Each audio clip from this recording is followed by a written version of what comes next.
Hey guys, welcome to the stream. नई stream में एक बार फिर से सभी का स्वागत है और आज है VCT डे 1। तो यहाँ VCT के मैच शुरू हो चुके हैं बट मैं थोड़ा लेट हूँ, तो अभी से स्टार्ट करते गाइस, जल्दी से जुड़ जाओ स्ट्रीम के साथ और VCT को एंजॉय करो यार। VCT स्टार्ट हो गया, 2 राउंड निकल चुके हैं FPX और TH। He's got 4 opponents to take down and a reveal that's going to make him give it away. The steps definitely shown Heretics where he is, and well, I don't think he's getting away with this one. The crash finally gets him. 1 second guys. Boo is nice. Boo is a nice person. He gets detained, he decides, you know what, I'm actually just going to finish him off before anything else can happen. And even get himself the extra ultimate orb, which gets him that little bit closer. The problem for FPX is financially a bit of a weird one. You've got yourself Aya with a bit of extra cash. The same can be said for Life, which, hey, again, you put him in the right position and things can definitely go their way. I feel like the problem with this round, though, was they wanted to try and go for mid-control, but it was very telegraphed. Like, you're using both smokes, like, unless you're going for some crazy fake play, I don't think it's going to fool anyone, and the main person that could have been caught was Benji. Yeah, and he hit his shot. Simple as that. Mini Boo, free kill, and he's dashed right out. That dart caught everyone. It caught everyone. That dart caught Life as well. A shock dart sent through, picking off one. Damage done. Berlin down to 62. FPX don't have a lot to work with here. Obviously, still the rifle on Aya, but the rest of the squad just with pistols. And well, they are going to need a big performance to make this one. It's not about winning it. It's about keeping that economy managed on the Team Heretic side. They can't have all 5 players carrying rifles through to the next round, and at least there's the first to fall. Miniboo with Wood and Rien super low. This could still be an okay round in terms of economy damage for the attackers. It does revolve. Maybe on a sneaky play from Autumn. He's making his way down mid. The problem is if his teammate falls, would mean that they eventually start looking back in the other direction, while the cam's going to do that anyway.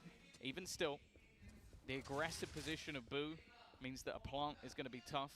And even still, they're going to walk back into a trip. So there really is just going to be so much information. Boo is just waiting for a mistake to be made. Utility trying to be cleared from Aya, but he is dead. Like, unless Boo makes a massive mistake, I don't think there's any way that Aya's going to survive. No, of course not. It's not an angle you will usually clear, and not one that you can from the position he was in. Free for Boo. Even at the information with the trap being broken earlier, and obviously the steps were loud as can be. Autumn with a chance. There's one, and low HP on Rienz if he can isolate the fight, but he wants the rifle, and Benji's guarding it.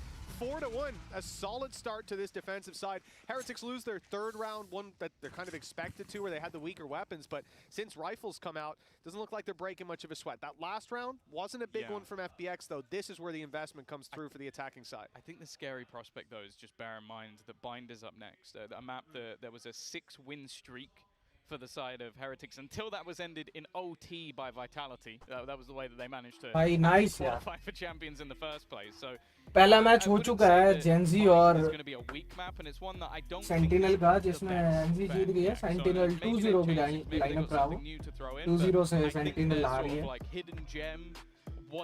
पर ये FPX और team heretics यार जबरदस्त होने वाला है। आराम कर रहे हैं भाई दोस्त, बढ़िया होने वाला है यार ये match. Boomed, which I wouldn't say they are yet, but no, they need to slow it down. I like the fact that they've called a pause already. It's not really been like a catastrophic destruction of what they've been attempting, but I feel like so far everything they've tried, considering they've got this like Eurocomp, which is meant to be a bit off kilter and catch people, it hasn't. It's been quite obvious what they've been trying to do. Yeah, Heretics have seemed ready for it every step of the way, and I think even the mid push you talked about, as you said, telegraphed with smokes, then the decoy goes through, they let it pass, take the fight immediately. It was Benji dropping life after the flash, after the decoy had gone through. Just avoiding the utility and dealing with the man himself, and I think that's a problem that FBX are going to look to solve by, as you said, slowing down this round, looking for a bit more global control instead of isolating just one angle and pushing down there, and then sending late lurks out that Heretics are ready for because they've often got the advantages. Like you said, they're not getting boomed just yet. 4-1, it's an acceptable early scoreline, but we need to see this attacking side find the solutions pretty soon. And now, this is the best time for it. A bunch of ultimates online, albeit Lysor and Berlin's not high impact, but the rifle's coming out. They've tried to do the same again, like throw a couple of early smokes. but this is just a ruse. It's trying to sell the idea that they're going for the same play. The problem is there's been a change up from Heretics as well. They've now got the operator roaming in mid, so nobody else has moved. The orb being taken is definitely going to be heard as well. So again, like the idea was to try and sell some sort of fake, sell some sort of lurk. Second map थोड़ा अच्छा map है. और lotus यार अच्छा है. ये थोड़ा danger सा no मैप है. success in इसमें that काफी front साइड whatsoever. ओपन रहती Team है. Heretics. तो बंदा वैसे ही थोड़ा we difficult mentioned the change up and setup that we saw a few rounds ago where Benji came in to prevent this B site push. You've not just got Benji but Boo here as well. Both of these players, we've seen anchoring sites now committed to holding the angles. Decoy is the one that's sent through. It's not even going to be touched. They allow it to fade into insignificance. Trap, luckily, not going to catch anyone. Aya is able to destroy it in time, and they've claimed the space. Now the rotations come in from Heretics. Now they look to defend that B site or even to retake it, but little do they know the spike is going elsewhere. All they have to do on this site is buy time, and Aya's done a good job of that. Autumn might not be able to get out of here, but look at Lysor's position. Sneaking up through mid, cutting this defense apart, and Autumn's even picked another. It's a double dip, almost a triple dip. They sell an initial fake, throw it into it, what seems like a take of the B site, and then throw it back over to A again. That was really nice. Incredibly complicated. It's something that you do feel like at any stage, if Heretics manage to catch on, it could have gone completely wrong, but I like it. Like, you're throwing in the double smokes early again. You're then going to be using an ultimate and then even sending a couple of players into that site and then going back in the other direction with, what, 20 seconds left on the clock? I think the main point of that round, though, was Lysor. Just having him still in middle, leaving Autumn as the secondary lurk. It makes it so difficult for anybody to actually move on Heretics without being caught or being put in a 1v1. Well, early on, there's a big fight for A main. Just like the pistol, Heretics want a triple push up. They've spotted the operator already, and the dash actually caught on the wall. That's going to cost Miniboo his life. The flash stopped him from being able to see exactly where he was dashing to. Well, a terrific start for FPX. And I think this was a response from Heretics to the last round. They played it blind, tried to rotate, assuming FPX were going to be as one-dimensional as they were a few rounds ago, and instead, they now go for the push to get the early info, walk straight into the op, pick is found, and FPX can now go back to that 2D play because, well, they've got the advantage. You're not going to have as many players rotating in. They're pushing into what is almost at this stage a double sentinel. It's a bit of a gamble keeping both players here, even having a rotation out from the side of Wu as well, who has been hitting his shot so far. Wu even going to just be waiting behind, but it's almost just a peek out straight behind the utility. Wu goes down, Benji is still here, looking to try and fight on top of it. The second player so desperately low, even knows that he's still on this corner. Just waiting for someone to try and swing around that corner. I think he's got him dead to rights, a second to his name. But that wraparound, they're waiting for it, they're trying to watch for it. And almost getting that information might just give the game away, but then still managing to fight back with another. Putting thing into a 2 versus 2, but that time has been ticking all the way along. Benji looking to try and get things to half. He's succeeded, but with his teammate going down, it's now left all onto him, surrounded in the end. And FPX, well, it got a little bit dicey, but they get it over the line.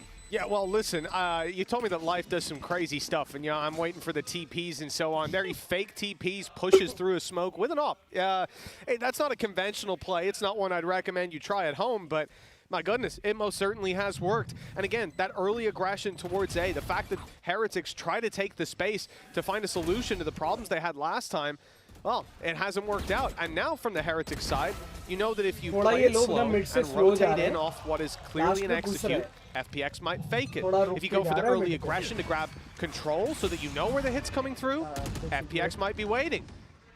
This is a very good resurgence. A team that was 4-1 down with no answers, they've certainly started to fill in that worksheet. And the bigger problem now is the economy. I will say there's a lot of ults that are either online or very close. Miniboo 1 away, Rian's 1 away. This round on paper seems easy, but if I've learned anything from Heretics is that Benji plays better with the Sheriff. Mark, who's to doubt the other players on this squad? Again, I feel like the darts from Rians have pinged up the entire team multiple times. I feel like FPX might have to go to the workshop and try and shoot those before they go off. Again though, FPX just taking things slow. They know that a round like this is likely to have weaknesses, likely to have pieces missing, so they don't really need to overface. Last 30 seconds mein plant karegi. All they have to do is get towards this side as well. They have the pit if things start to go wrong, but unlikely to be used in a round where there's mostly weaker weapons. Instead, this ultimate, the dimensional drift is used. Get into the site, root out all these players, grab the info, go for a very aggressive peek. The flash even thrown through by Woot gets nothing, and the control swinging clearly in favor of FPX. A 5 versus 2. There'll be no pit use this round, I'll guarantee you of that. For the plant on the bridge, this round has become very difficult for Heretics to even find anything in. You're talking about economy damage at this point, and it's one man. Nice shot. 4-4-4. Aya's had a hell of a round. Equal time. No, he just goes running in, takes the battles. Obviously, the space was taken initially by Life. Just, I don't mind committing an ult like that in a round where ultimately you're in a position to spare a few here and there and just make sure that you're not going to lose to pistols. As said, the opponents can be incredibly dangerous on the side of Heretics with those pistols in hand, and he was able to make sure there at least wasn't a direct stack on the side. Although there was 3 players around, and well, he kind of dealt with those very easily indeed. Attacking map है ये. इसमें attack थोड़ा easy है. Is called 4-1 in the lead, and now tied up neck and neck, with FPX seemingly having an answer for every problem they're presented with. And this is a big round for Heretics.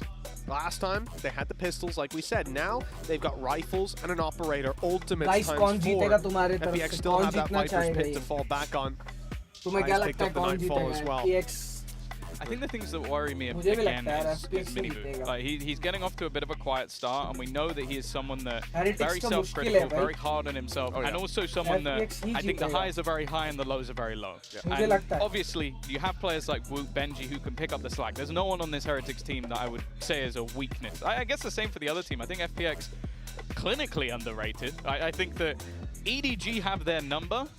But when they come to the international stage, well, the teams they lost to last time around were Team Heretics, where they lost 15-17 in the last map in OT, and So they took a map off both.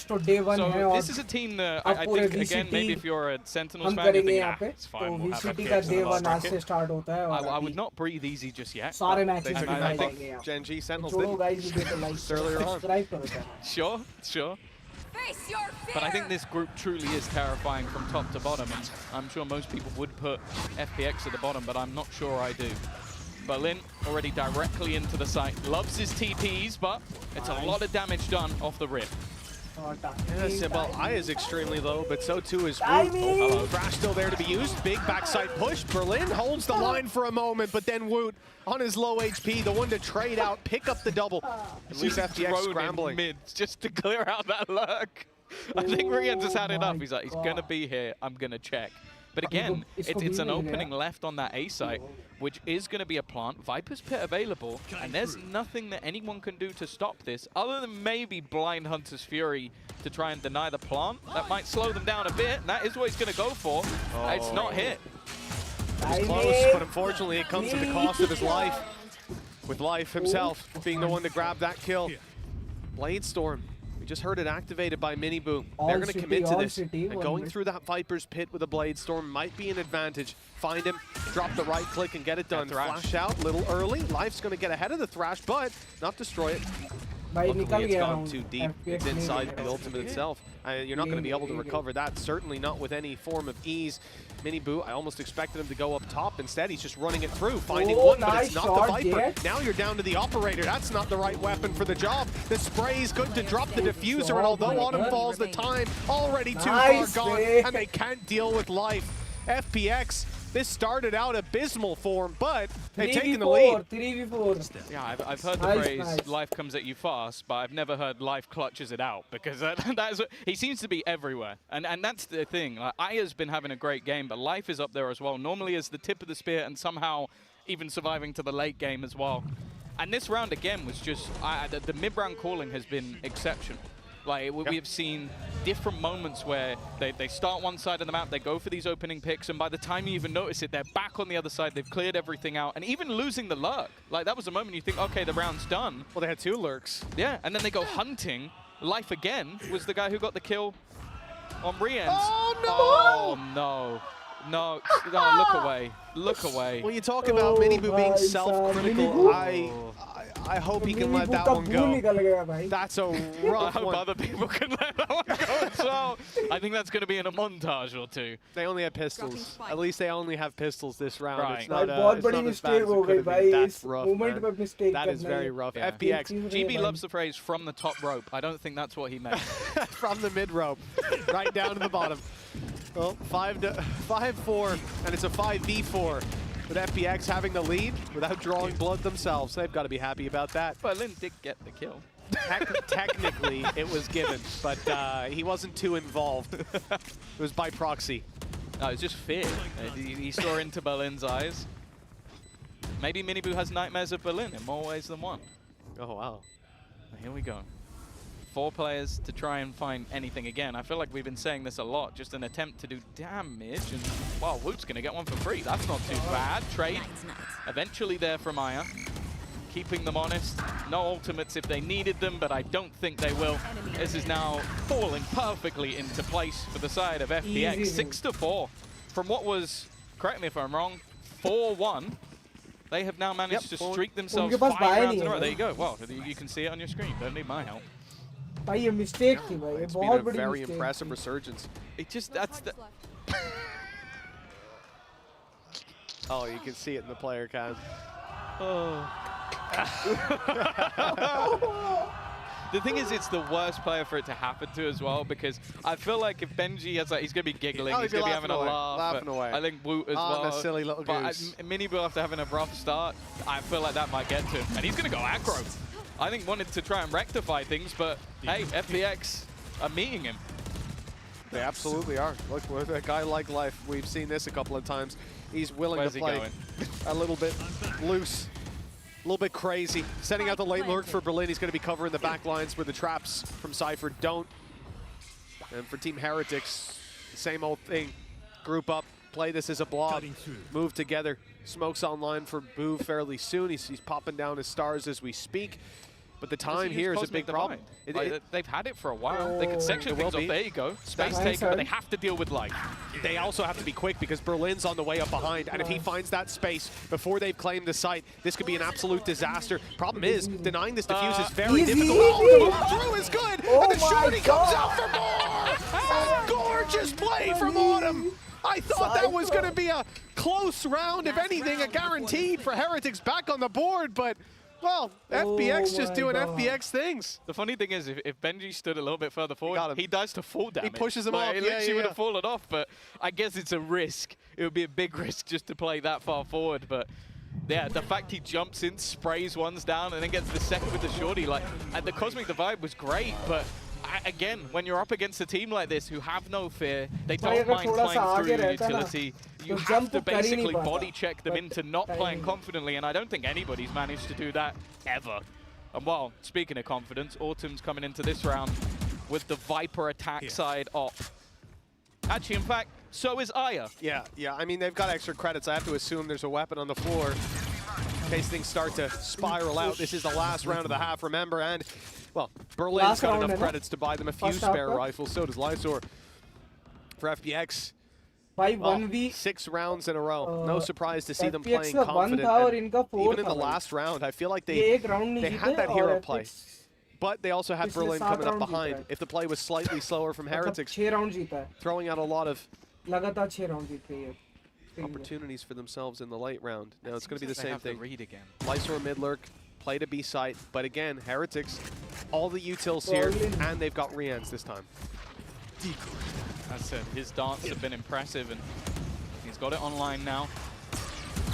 Trying to get that information, and it is eventually going to be denied. In fact, not catching anybody this time. The one time it would have been almost instant death for the side of this attack. They're taking the space, jumping up. Benji's found the first. Holding that line, but it's not clean. It's not pretty.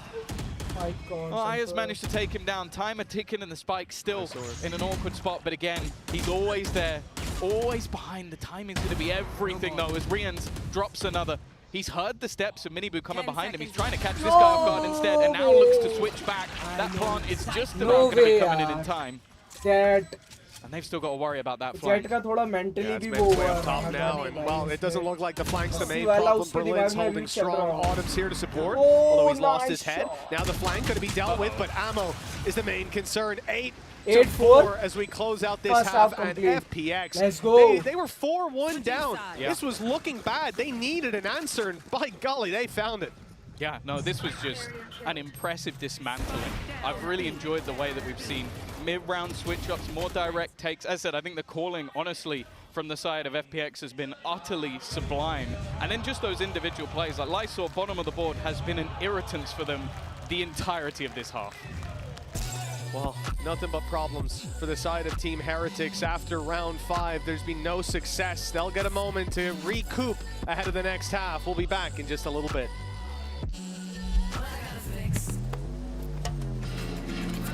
Oh, come on. Trade in any phone in any condition guaranteed and get $800 off the new Galaxy Z Fold 6. Only on Verizon. Red Bull gives you wings.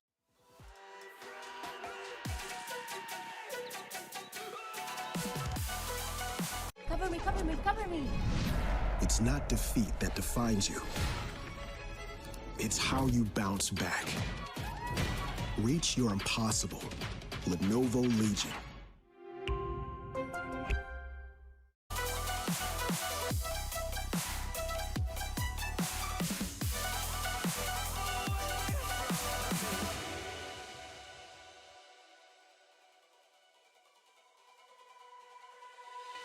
Lost myself, now I'm fully disguised. My heart got bruised up, so I put it on ice. Been told that I wouldn't make it in this life, but now all of you see there's so much room for me.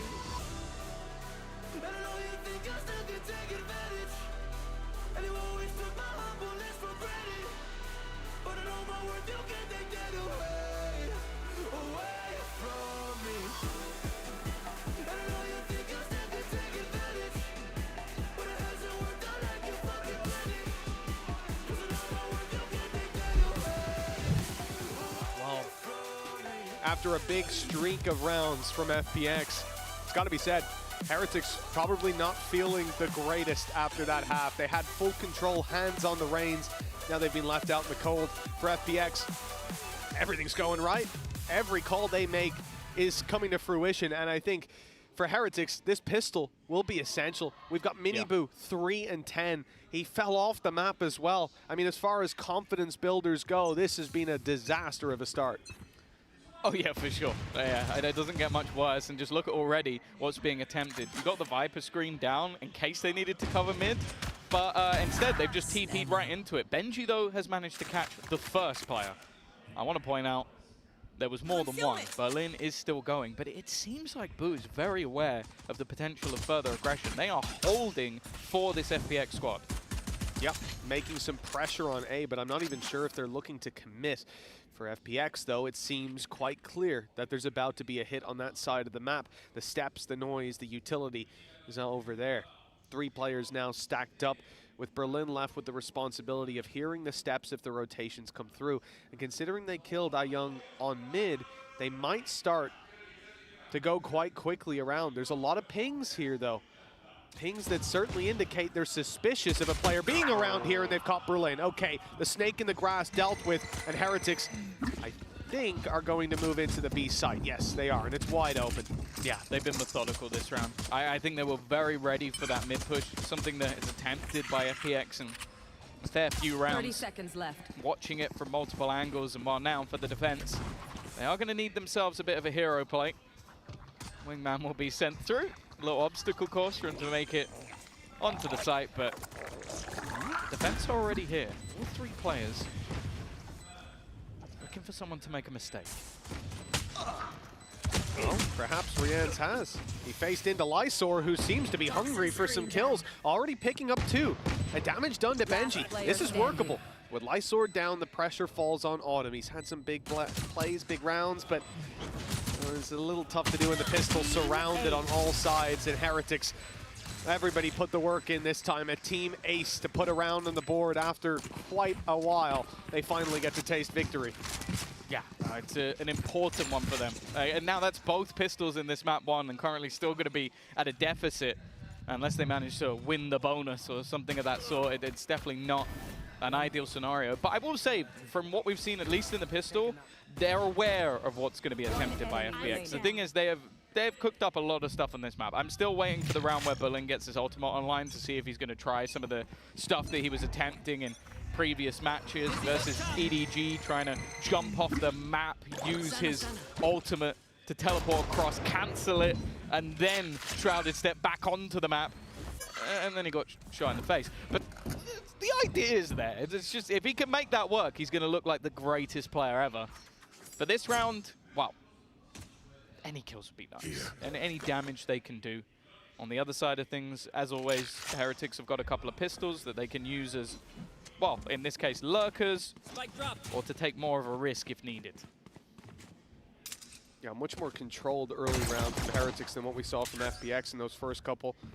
Spread out, just looking to push and pull the map and get a sense of what they're up against on this defensive side. For FPX, the gamble on B, well, I'm not sure that it'll find value. That aggression you're seeing out of Heretics is only to find the orb, and then they're on the rotation back towards this site that's much more open. Just one man defending it, and Life is about to go through the smoke, and that will be the end of him. A site now open for the taking. A little bit of Cypher utility awaiting them, but no one to execute on the back of it. No one there. He can walk into every single one of those trips unless it catches him and pulls him off the map. I don't think that's going to be working. And I was about to say, surely at this point, if he hasn't realized it by now, we have a problem. For the rest of the players, it may genuinely just be a, well, I was going to say die to the spike, or, you know, there's other ways. What the fuck? ये क्या आ रहा है? Oh no, I tripped. I have tripped and fallen. No. FPX, I think the spike is the likely play. And look to just punish anybody that gets aggressive. If they catch someone, get an orb. The thing is, none of their ultimates are even remotely close. Lysor is the closest, and I don't think it's worth risking giving stuff over to the other side. So Boo is going to gamble. He wants to try and get himself a little closer. Only has a pistol to play with, so it's an orb for an orb. Not going to be the worst scenario, not going to be the best. And while Heretics have closed the distance a little bit more. The problem being, though, is in the buy rounds is where FPX were, well, as you can see by the timeline, by far the better side. Yes, absolutely. When those rifles come out, when old cycles are through, and honestly, a lot of the time it's been nothing to do with ultimates. It is just how they're playing the map. But on the attack side, it's a different game. I don't expect them to slow down too much, though. The results here, this is, well, it's their pick for a reason. They're on this defense, B site, Viper, Autumn's been having a good game so far, and his challenge is a little bit more aggressive than what we saw from Heretics. Boo was constantly playing far back in Heaven, or Benji, playing towards the spawn with his utility. Instead, Autumn is out looking for a fight. Because they've got Thrash online. If he's not put into a better position, or if he's caught out, he is the only defender of this site, so that definitely could be an issue. I think also just playing on this side when there's a Gecko, because that is the normal route to send through Wingman to get you into the after plant. It's the common post plant that we see from a lot of teams. And I guess with Berlin now alongside him, it isn't so much of a risk. I think we've also seen a bit of utility on the other side of the map, so I think FPX at this point have a pretty decent idea. That doesn't necessarily mean that Heretics are going to stick to this. In fact, no, they're doubling back. Some of these rounds are going to hinge on that mid lurk, and we've seen Benji sitting around this position, but only holding for the aggression. Not looking to get up in their faces, opening the door at least to cause some paranoia, but, well, FPX know there's nothing going on. Life has committed himself to holding down middle. FPX have a lot of utility on A. We saw this in the last round. The traps were there awaiting them.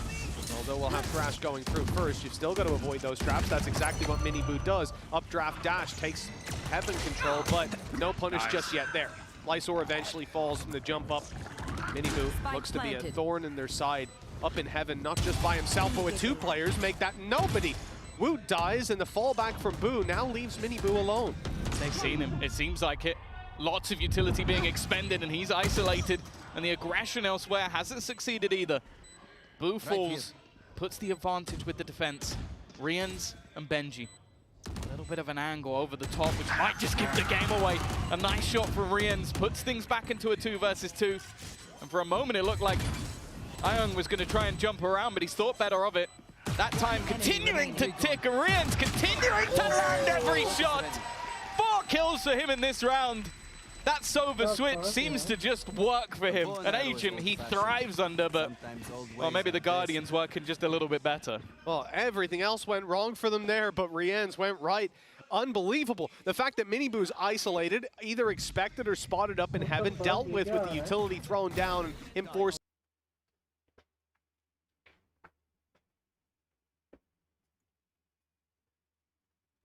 Snipernya agak nekat sih. Jujur kalau lu punya trash dan lu denger Nice! Nice! Let's go! Kaget. And wow, they'll be hoping this time it's not the silver medal. Either way, that has wrecked the economy of FPX. Yeah. Ayung is going to be in the same position, trying to make that Guardian work. And to be fair, when he's had a hero rifle, there has been extra damage caused. There's no doubt about it. The rest left just onto pistols. I guess in that case, I'd probably be watching Lysol, because his share is fairly nasty. For the other side, though, you got Hunter's Fury, 1 away as well from a Cosmic Divide, which for the most part, it's not normally the most impactful, but when you're up against pistols, being able to section off an angle, if there's a stack, could be high priority. Instead, though, Heretics, again, they fall into this passive default. They are expecting aggression. They're expecting pushes, and to be fair, other than the mid push, no one's really moving. Yeah, it's a slow play. And with 40 seconds left, that's when Heretics start to look somewhere else, start to move, and abandon those lurk catches. Well, if Berlin hadn't walked in with his back turned, I think that could have been a different fight. Instead, Miniboo grabs the opening. It does spur them onto the B side where everyone's waiting, and it's Ayung taking 2 headshots at that with the Guardian. And they're in a bit of trouble jumping across that bridge because Ayung's still waiting. His 4th kill locked in already. And Benji Fishy left in an impossible situation. 3 players and Ayung looking for the ace. He's got it locked in. Another round for FPX, and what a way to do it.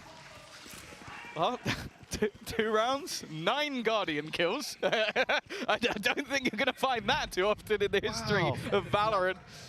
2 players that could both hit the headshots, but Ayung just doing it a little bit better. The first 2 was so disgustingly clean, but let's be real.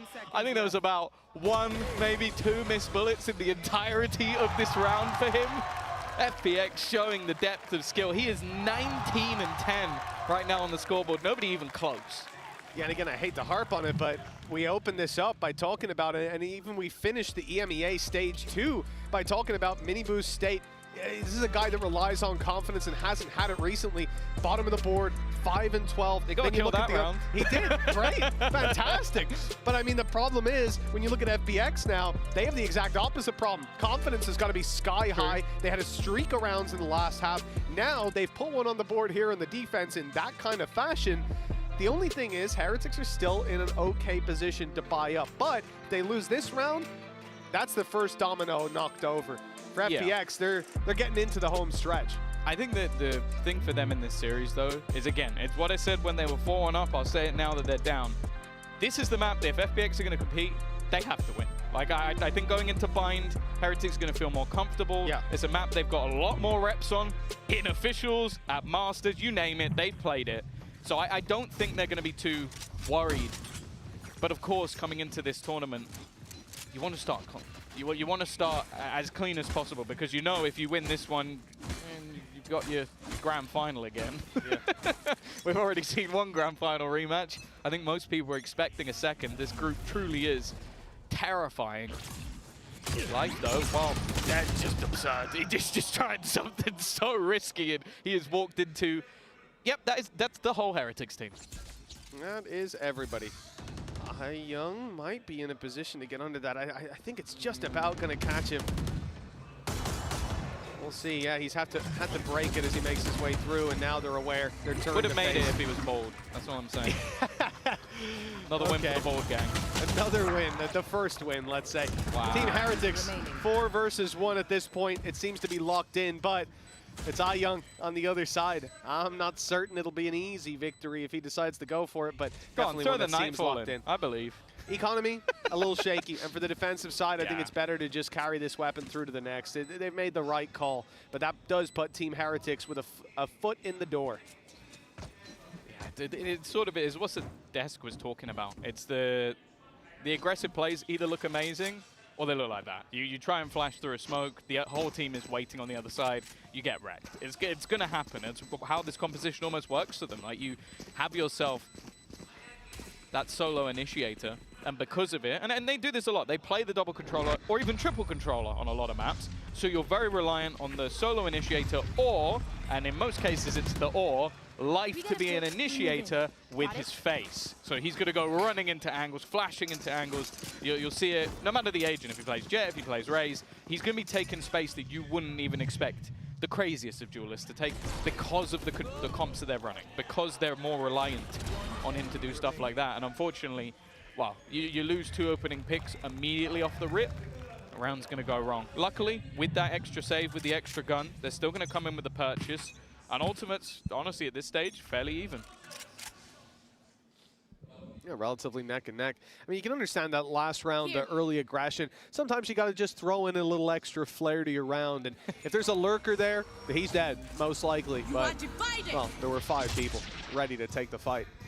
For FPX, rotation comes through. Life now in position, ready to take this B fight. In fact, the decoy sent straight through, and Life is awaited. They let the decoy run past, took the main man down, and now the advantage, well, actually quickly flips hands. Autumn making a fight for it. Boo, though, answers back up alongside Woot. A 2 versus 3, a retake needed for FPX. The spike planted relatively open. The Thrash online just in case. And there's not a lot to say for FPX in terms of their chances. They need picks, they need to get aggressive. At least they'll have the information to work with, but I don't know what that is going to get them. Maybe point the guns in the right direction. Little lurk around from Young. He's going to go for it. Yeah, but find absolutely nothing. A firing squad waiting for him. Yeah, Brians is there, so clean with it at the end. Scoreline equalized. Another round on the board for Heretics, and again, I think some more just solid utility.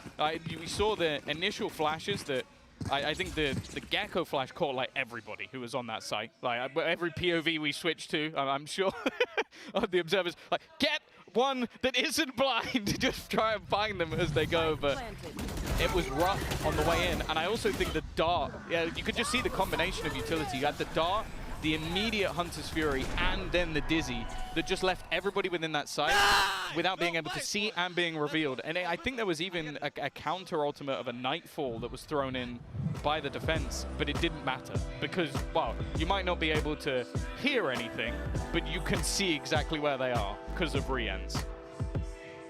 Well, that one round from Young is 4 kills on the Guardian. We thought that might have spurred them on, put them into the home stretch with just one more round. It put Heretics' economy in a pretty tough spot, but now they've bounced back neck and neck with the attack side certainly getting the grips with their bank accounts, their credits rolling high. Even after buying, they could buy for the next round already. And if they receive nothing, and for FPX, definitely not in the same boat. They're left down to pistols, and although at least they're not at that 9-7 gap or 10-7 gap facing an eco. But taking it here means Heretics likely push up to double digits, and if damage isn't done in this round, they'll have a lot of safety net to fall back on. That's similar to the last half, but at this stage looking a little bit worse for wear, and I think that the problem right now seems to be that any of the aggression they're attempting is just met with the full force of their opponents. And I think Heretics are doing well, and at least when it's versus the buy rounds, they're basically just grouping up. They're knowing that, okay, either we go for a direct take together, we have our trips to still give away the game, but also they're probably going to push. And as long as someone's playing anti-flash or looking the other way, a lot of what Life is going to be attempting isn't going to work. This setup is dirty. They've got a Paranoia setup, a cam looking forward. They could also send a Prowler through from the corner. This is an almost perfect trap if somebody walks into it, which they didn't. So now the rest of them are going to go hunting this guy with a Guardian. Young is gross. He needs to stop buying the Vandal. Yeah, waste. There's no reason. It's 20 and 11. So many of those are Guardian kills. So many of those are one-taps. 50 seconds on the clock. Spike's already made it to the B site. Planted as we speak. Woot, well, his Dizzy's gone. He's going to play aggressive. He's not going to recover that Dizzy up top instead to try to disorientate the team. The defensive side with a flare of aggression. Benji's caught one on the flank, but there's a lot more coming. 20 HP left on iYoung. That'll limit his impact. No. Autumn, I thought he had something special up his sleeve, but just the one to be found. Still, though, a 2 versus 2. If iYoung had full HP, I might even favor them in this position. I might favor them still. A chance with both solo. 10 HP in the difference. Shock dart in. Rien's finding it. And double digits is locked in. This, considering limited investment from FPX, came very close, though. The util king. Honestly, Rien's is having a game. Whether it's his reveals, whether it's the shot darts, or whether it's just the headshots he's hitting, he's playing a wonderful match. And right now for them, it has been a difference maker. They haven't been able to really do too much to deal with him. Again, though, it's a low buy round that just gets so dangerous. iYoung with that Guardian, another couple of kills. And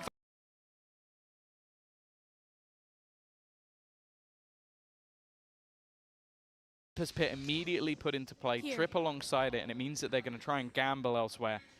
Have 3 players towards the B site. Middle control will be held by Lysor, but once again, and no surprise, Heretics are taking their time. Lysor is going to be pretty passive, extremely passive in fact, because you've got the trap sitting inside that Viper's pit on A. You have 3 kill if they decide to push up. And even if they break it, you're going to have Autumn probably swinging on you right away, spraying a Phantom, no tracers, and you're already decayed massively. It's a huge bit of control.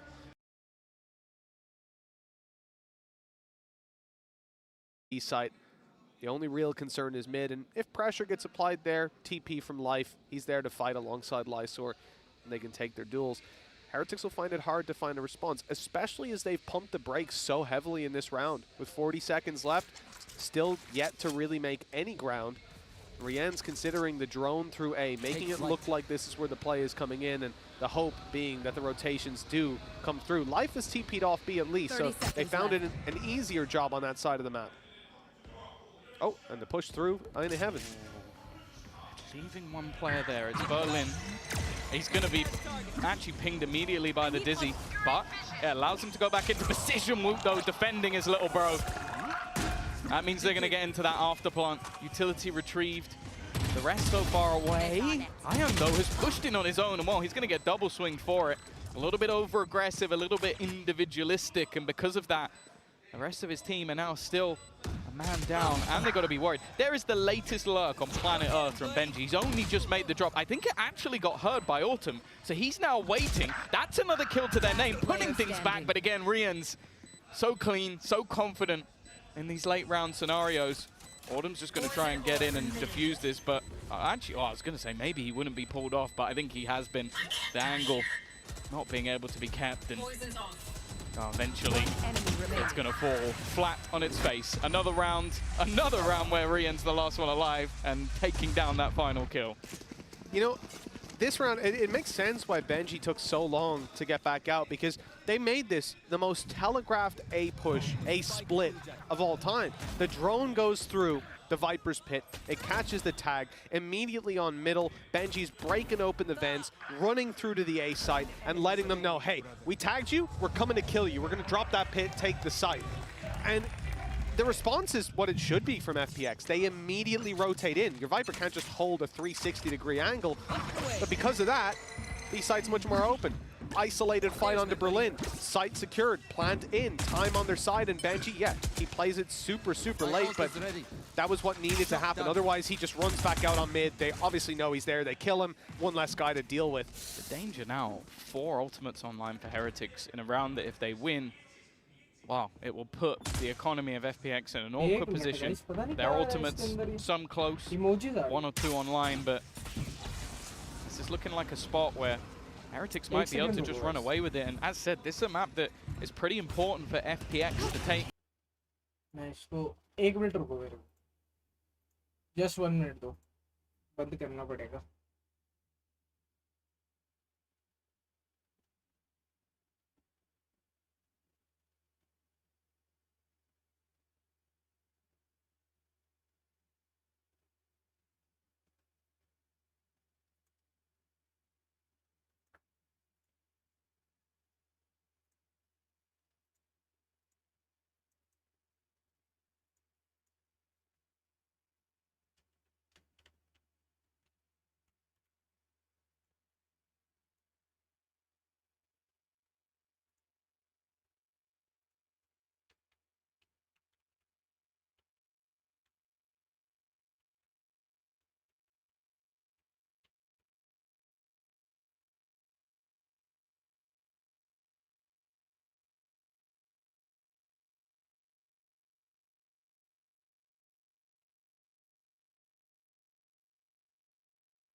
एक minute guys कर रहा हूँ, बस हो जाएगा। पता नहीं क्या हो गया।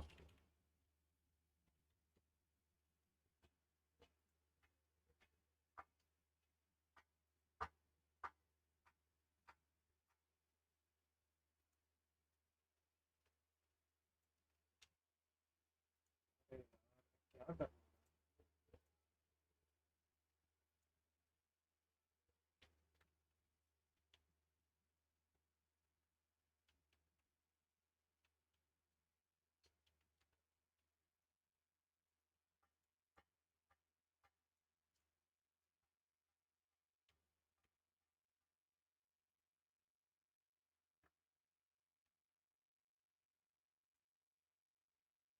एक सेकंड ओपन हो रहा है।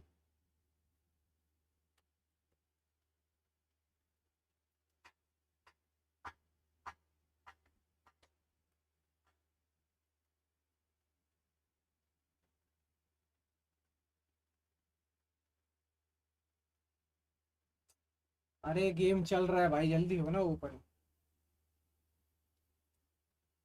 वो इशू दिखा रहा है।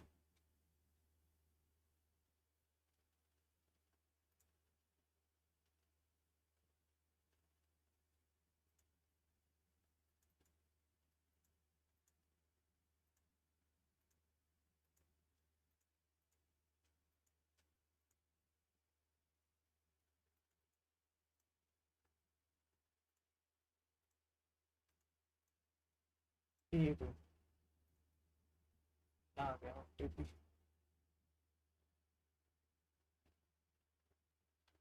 क्या हो गया भाई?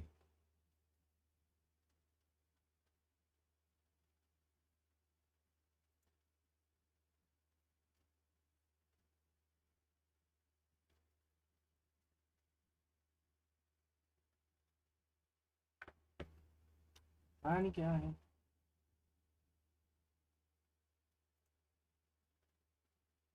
Sorry, bukan Guardian. Ah iya bener, Guardian di tangan. Tidak terkill tapi ternyata datang tepat dari Wood. Molly karam Heaven langsung.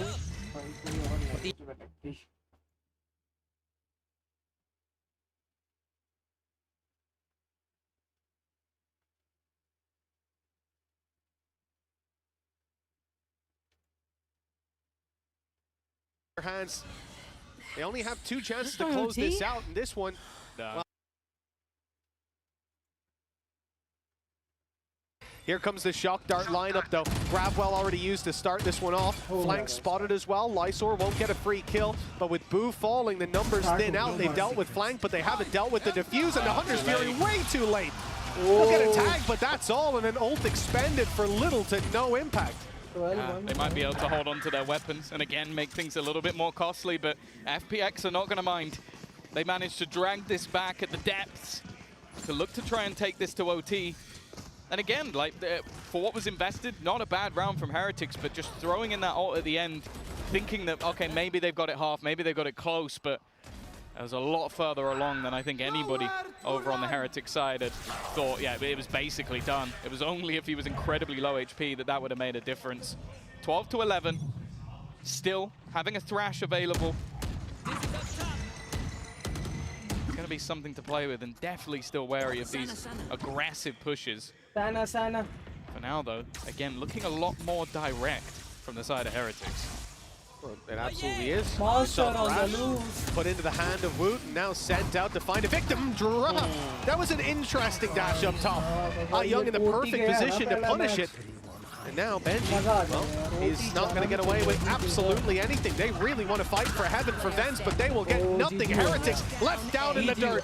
12 to 12. We're going to overtime on map number 1. This was looking like Heretics had it in the bag, but a last-second resurgence from FPX keeps them in it. I think it's been both teams now that I've expected it to go dominantly to FPX after an incredible first half.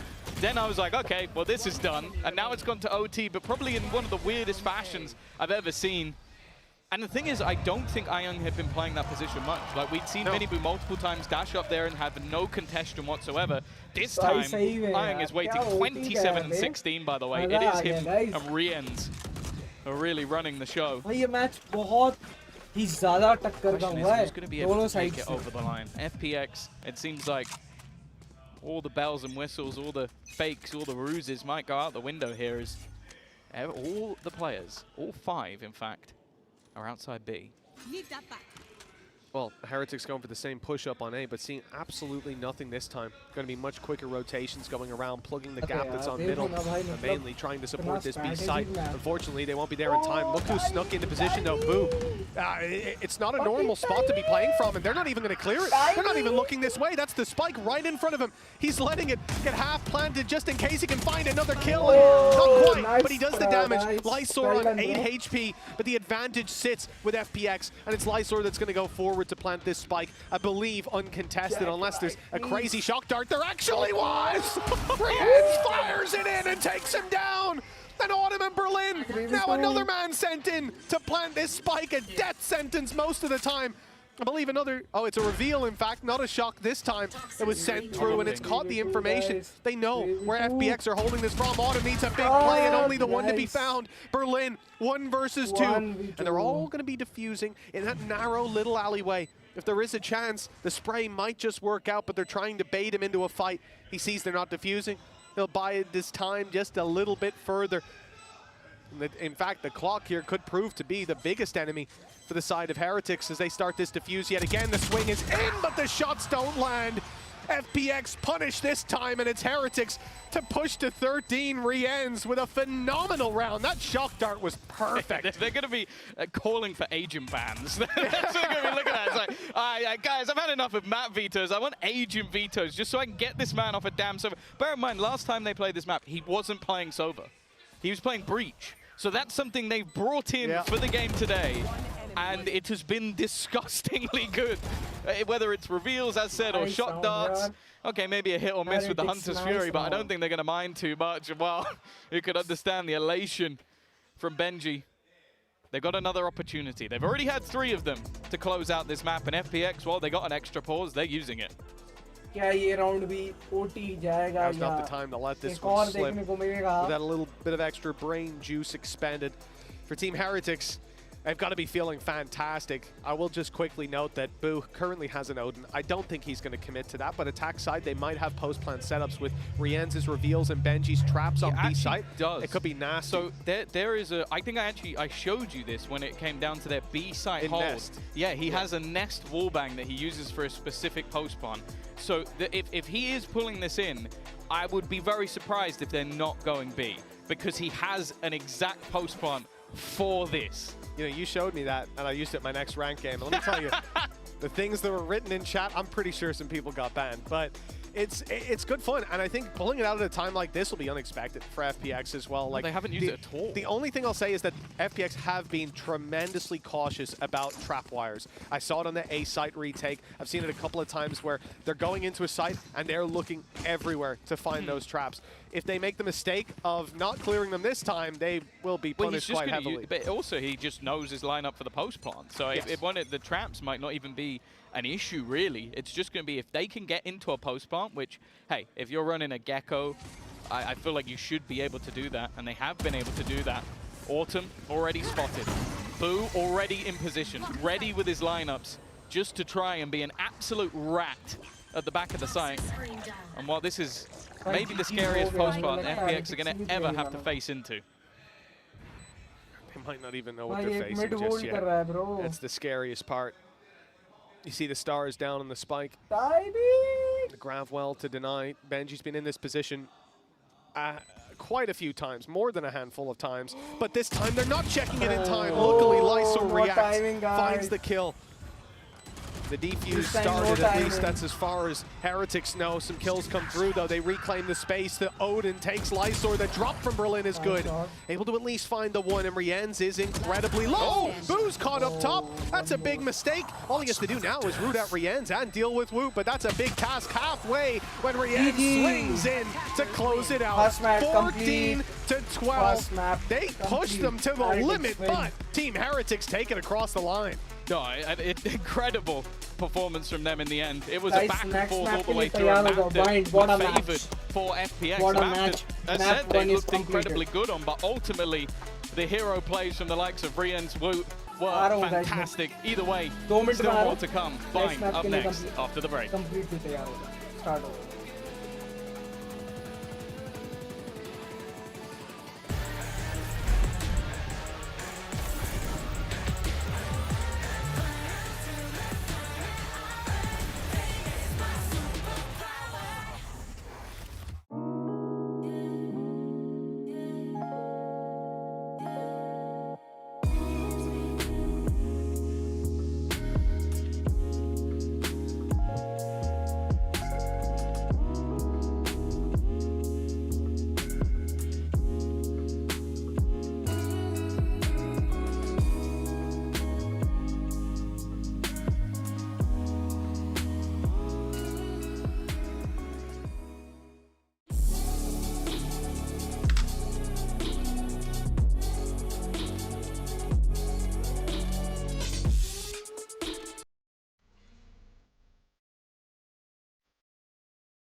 Welcome back, everyone, to Valorant Champion Seoul, as we just saw Heretics take Abyss from FPX, which was FPX's pick in a map that we have praised FPX for playing in a very fun and unique way. But today, in OT, it belonged to Heretics. And Paperton, I know that there is a lot of conversation about what are the win conditions here for FPX. This Abyss map was one of those for the series. If they wanted to have give themselves a bit of a leg up in this one, Abyss was something they needed to pull through. Yeah, I totally agree. It really does feel like this was a must-win map for them, and it looked pretty good coming into half. 8-4, you're like, okay, yeah, they've got this. They started to really roll some rounds together there. They got a good read on Heretics' defender side and how they want to play it, but then Heretics come into their attacker side and they look like fire. They have great ideas with this Sova, some great timings with the recon, some great shock darts. Rian's just some phenomenal shooting as well. Yeah. So all of a sudden, they were able to flip the script, and with a different comp that kind of caught a lot of us off guard for Team Heretics, it ended up getting them over the line. Yeah, I mean, Woot in particular was absolutely excellent in this first map of the series. He had a couple moments where I think he wasn't quite the superstar he was at Shanghai playing in EMEA, but he's immediately back in global event form here, showing up and winning some crucial rounds, because quite honestly, I thought that was going to slip away for Team Heretics. They had a big advantage that they started to build in that second half. I think in particular brought on by some great mid-rounding from Boo. They were always getting themselves into these post-plant positions, and the post-plant protocols were really, really excellent there. Yeah, no, of course. I mean, you can see there as well, you'd mentioned briefly Paper Thin Rians, and I mean, guy popped off that game as well. So when you have that supporting cast, you know, stepping up in such a capacity like that, it's going to make it very difficult for FPX to be able to walk away with a dub out of this one. But another kind of talking point here was Mini Boo on the Jet. Not something you see him do all that often, which is odd to say considering, you know, he's a duelist. But he's been playing so much Neon lately.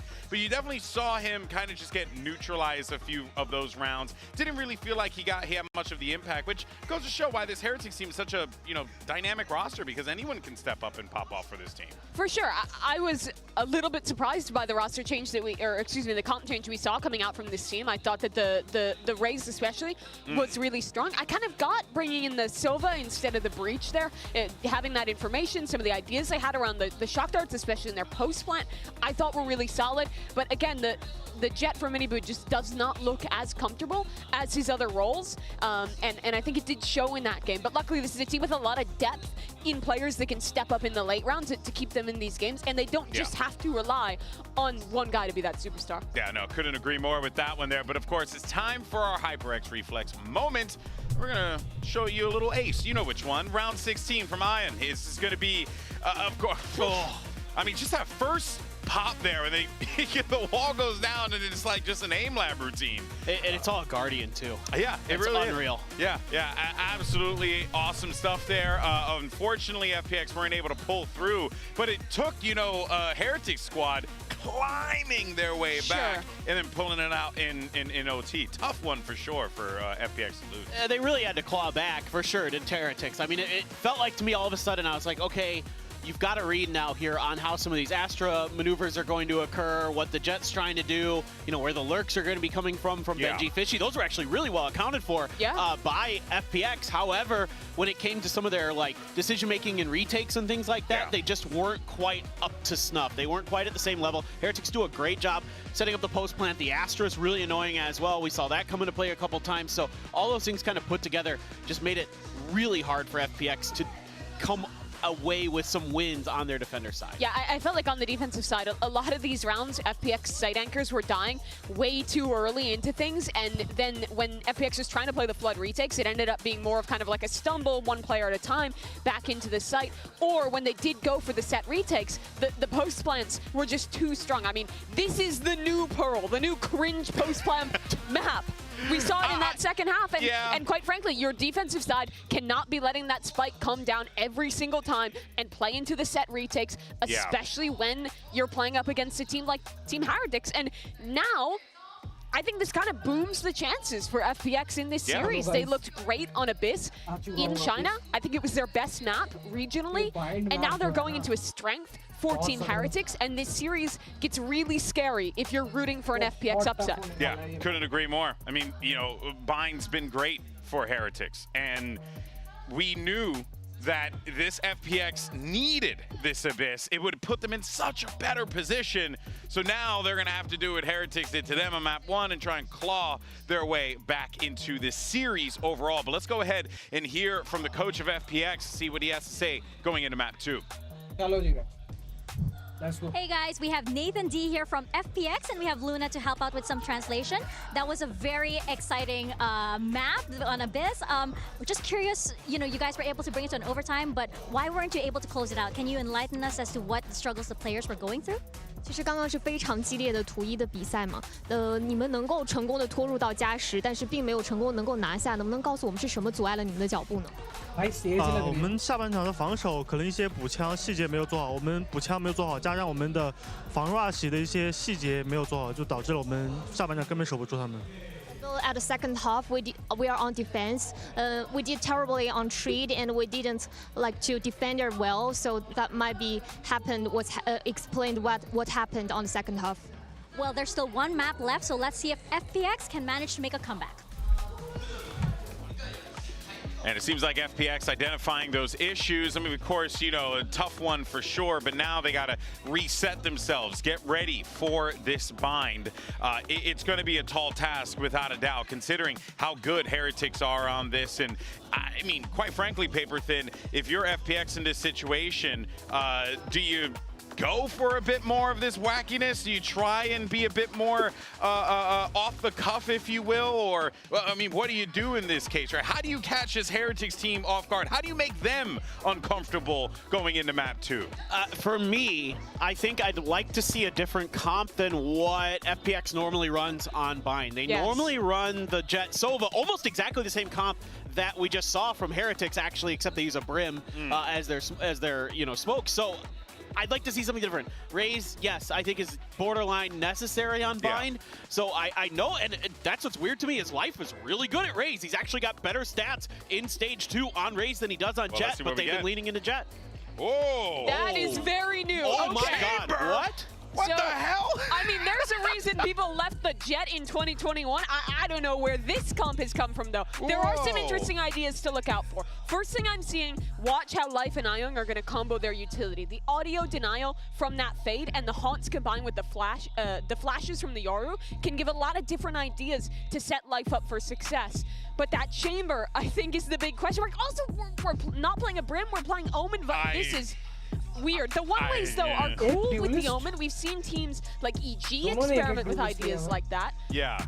There's so much to But I think, but like also too, like, you know, I think about their attack. They have barely any post-plant stall or nothing. Yeah. You know, like they just got the Viper. And one that's Viper really, molly. Yeah, good luck, buddy. They're going to have to fight. They're just going to have to scrap. That's all this is. But this that's is what a scrap. they want to do. Yeah, for sure, for sure. You know what? That is a good call. It seems like FPX wants to get down and dirty in the mud. Speaking of two guys who like to get down and dirty in the mud, let's go ahead and send it over to your casters. Here's Mitch and Tom. Go ahead, tell everyone how you like the mud.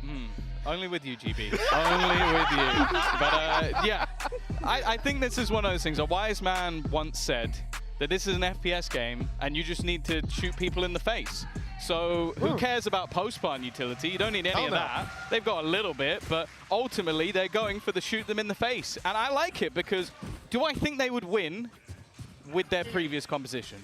No, I think this would be a map that would go the way of Heretics. So pull something out of the bag, go for an aggressive composition, try and use that individual skill. Autumn is someone who, hey, he can pull out a Clove, drop 25 kills, so let's give him a chance over with the chamber, and there you go, pick and out. A nice start for that defensive side. A little bit of aggression going down on A as well. I'll try to get some control, push up behind them early on. Team Heretics, well, they could be funneled into just one angle, but there's always the potential to take that teleporter and bring it to the other direction. And looking for the flanks as well. It's Boo creeping his way back. He's turned at just the wrong moment, but corrects in time. Life down, and now Woot's clearing out that angle. They found the second and sent him straight into Boo and straight to the Shadow Realm. 4 versus 3 with FPX now looking to pick up the pieces, but the position from Berlin could be everything. He's got 2, and that's the spike with him. This is such an absurd round. You'd think the defense are on the attack the way that they're pushing. And why are you going to expect the third player to be pushed up? The thing is, he's alone, hiding in his own smoke. While he gives a little angle over to Woot. Woot's going to land the shot. And look where the remaining defenders now are. They're kind of ready for this. I have this fight. Yeah, they've rotated in just in time. 30 seconds left. Lysor stuck in the corner. Off bat, he's waiting for the walk through, and it's going to be Woot rounding to take the fight, but the shot is delivered straight to the cranium. Only Autumn. 1 shot left in the golden gun. It's his ghost that's creeping up close and finding them on the spams. The silencer lending a hand, and round the side he goes for the triple kill and the Red Bull clutch to kick off Bind. Oh, I'd love to see an analytical breakdown of this round because I think someone out there, maybe Steel, would have an aneurysm. It's one of the most aggressive pistols I've ever seen. You had 2 players making a push directly into mid. You had another that took complete showers control, which ended up winning them the round. And then you had this to start it off, where just the patience from Autumn, and he's the one that clutches out as well. If he goes down there, this round is lost. But that's what FPX need to do. They need to be disruptive, they need to be crazy. And they need to almost push Heretics off their game because Heretics are very happy to sit back and be passive. Well, they're not going to be allowed to do that. No, they're not. Of course, it's the Outlaw that picks up that opening. a strong weapon by all accounts. And Young, he couldn't have done that with a Marshall against unarmored players. Nope, not possible, Tom. No. You know, he wouldn't have had the confidence, and that's what it's all about. Just in case they bought shields. The last round. Yeah, you know, very shy player, I think it's fair to say. But no, for FPX. Yeah, Australians are known for being very shy. Yeah, right. Reserved, quiet. Yeah, that's just like Mac, mate. He's incredibly shy. Quiet bloke. Yeah, you'd miss him in a room, a quiet room. Well, FPX, they found themselves a strong advantage to play with. Heretics have next to nothing to work with, and even the Ghost is doing work. One enemy remaining. This is just a chance for, well, I was gonna say, Young to farm, but actually Life stole that last kill away. A great start for FPX. Bear in mind, the last map was incredibly close. They lost both pistols, so they were in a rough spot pretty much from the beginning of both. Being able to get off to a great start here. That Outlaw carried through, a Judge for Berlin as well. But this is where the rifles come up. Heretics pretty much always win their attack. Even in matches they lose. When they lost to Vitality, they won their attack. 7-5, 7-3, 7-3, 7-3, 10-2. Like, they are very good at this side of the map. So if FPX can disrupt them enough, well, I'll be interested to see this comp on the attack, but even still, I think they're planning to try and disrupt this attack side. Wow. Rian's kind of clean today. Not a bad start, that's for sure. And Young not going to last much longer either. They've avoided going into Berlin's awaiting arms, and now they've spotted him too. He's going to let it hit him. He doesn't want to shoot the Judge. No, and actually it might just work. Now they think there could be a rifle in there. Let's see what we've got. What's behind door number 1? It's a Judge, and now it's time to leave that guy alone. You can have all the space you want in lamps, but you got to get to the site to defuse, and that's where the difficulty spawns. Paranoia used to try to keep them back. And again, Rianz can see clear as day. The orb going to block him out. Flash goes up top. Benji's around the back, inside the smoke, waiting for them to emerge, and he's caught himself a double, almost a third, but Rianz gets ahead of him, and a clean round from those two. And it's 2-1 with Heretics on the board, but that's the round we expect FPX to lose as well. I also don't think you could expect Benji to be there because of the fact that they are actually throwing util into the smoke. Yeah. So you're sat there going, okay, well, if they're going to put Molotovs on this, why would there be a dude just sat in there? There was, but just clean openers. And again, we're going to highlight Minimoo because he had a rough first map, but if this guy comes online, I do think it's over, because everybody else we've seen them thriving. I think Rian's especially, Woot was great in the first map. This is where things get maybe even more exciting, as he's upgraded and now has an operator. Yes, no shields, you'll notice. This is a glass cannon attempt to get aggressive early on, has the TP to fall back on, getting a little greedy, going around the corners, and there's Boo waiting for him with the iPad out. Wasn't quite expecting that aggressive of a peek, and now the punish has been delivered. Sorry guys, I didn't expect him to swing all the way down mid without checking one side. Sorry, I wasn't aware of it. They're going to try and immediately pivot to the other side of the map, but look who's there again. Autumn playing this rotational operator, and he's got Life alongside him. A lot of support, and now 2 men down. The dominoes have started to topple at this point. For FPX, everything is working out. Another pick as Rianz comes out of the smoke, and the rest of the squad still sat up in hookah. Now they fall back, looking to take it the other direction, and perhaps they'll have a 2v2 on offer. You have some aggression. Yeah, it's just where it is, though. This is a filthy crossfire. I think they're just going to save, though. This is just holding on to guns. Yeah, I was about to say, if they go all the way around, they're geniuses, but at this stage, the economy will be good enough if they hold on to these guns, make sure Boo gets another one in the next round. So it's going to be an immediate response from FPX. And as said, like, what they're currently doing, so ridiculously disruptive. Like, again, you have to be wary wherever you go. The Autumn could have peeked mid, TP back, immediately rotated to the other side of the map, and could be facing you there as well. And that's exactly what happened in this round. He becomes even just a distraction in the late game because you're focusing on that operator. And then do you think Life's going to hide? No, Life's going to swing. And well, Berlin is looking to even remove the guns, but eventually they will be allowed to save, and for Heretics, pretty important. Based on what I've seen even just in this series, Tom, I don't think Life's going to hide. This guy is he's unhinged, to say the least, and I think you can say the same for Autumn at mid-push. You know, the idea makes sense. If there's a player on the left, they'll have to swing out wide. So it's a timing, it's a risk you're taking. But the fact that you have that TP, if things go wrong, they miss a shot, you're already out of there. That's what this comp is. It's Yeah, a risk. It is a bunch of risks. But that's the thing. As I said, I think if you try and play regular, to the book, standard Valorant, beating them on this map is incredibly difficult. Already, Thrash going to be utilized and straight through the TP, but they're met with Benji. 3 disrupted. And wow. Swings and roundabouts. Sometimes the aggression works, sometimes you get triple sprayed down. Yeah. 4v2. The fact that these players turn so quickly, the doors open, and, well, they seem to close on the round, at least, with FPX having an operator, Lysor. I'm not sure that they're going to want to commit these weapons to it.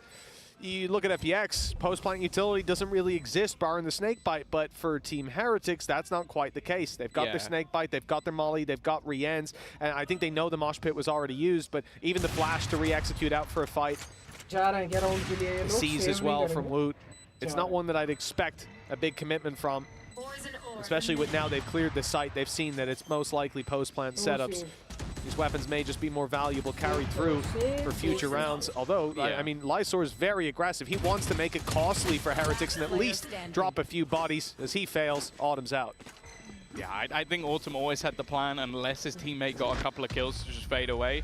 Everything else they can retouch. So it's not the end of the world. Heretics do well to weather the storm this time. And again, it's another round where contact is made towards Hookah. The response to FPX is to 3-man TP, which is a bit mental. And I saw all the assists come through, and I was like, how has Boo got 3 assists? That is a Stimbeacon triple assist. It's not something you're going to see every single day. And while Benji does incredibly well in that scenario. Again, though, the only thing that would worry me for FPX, honestly, is if they start shying away. Because this comp, if you play passive, sucks.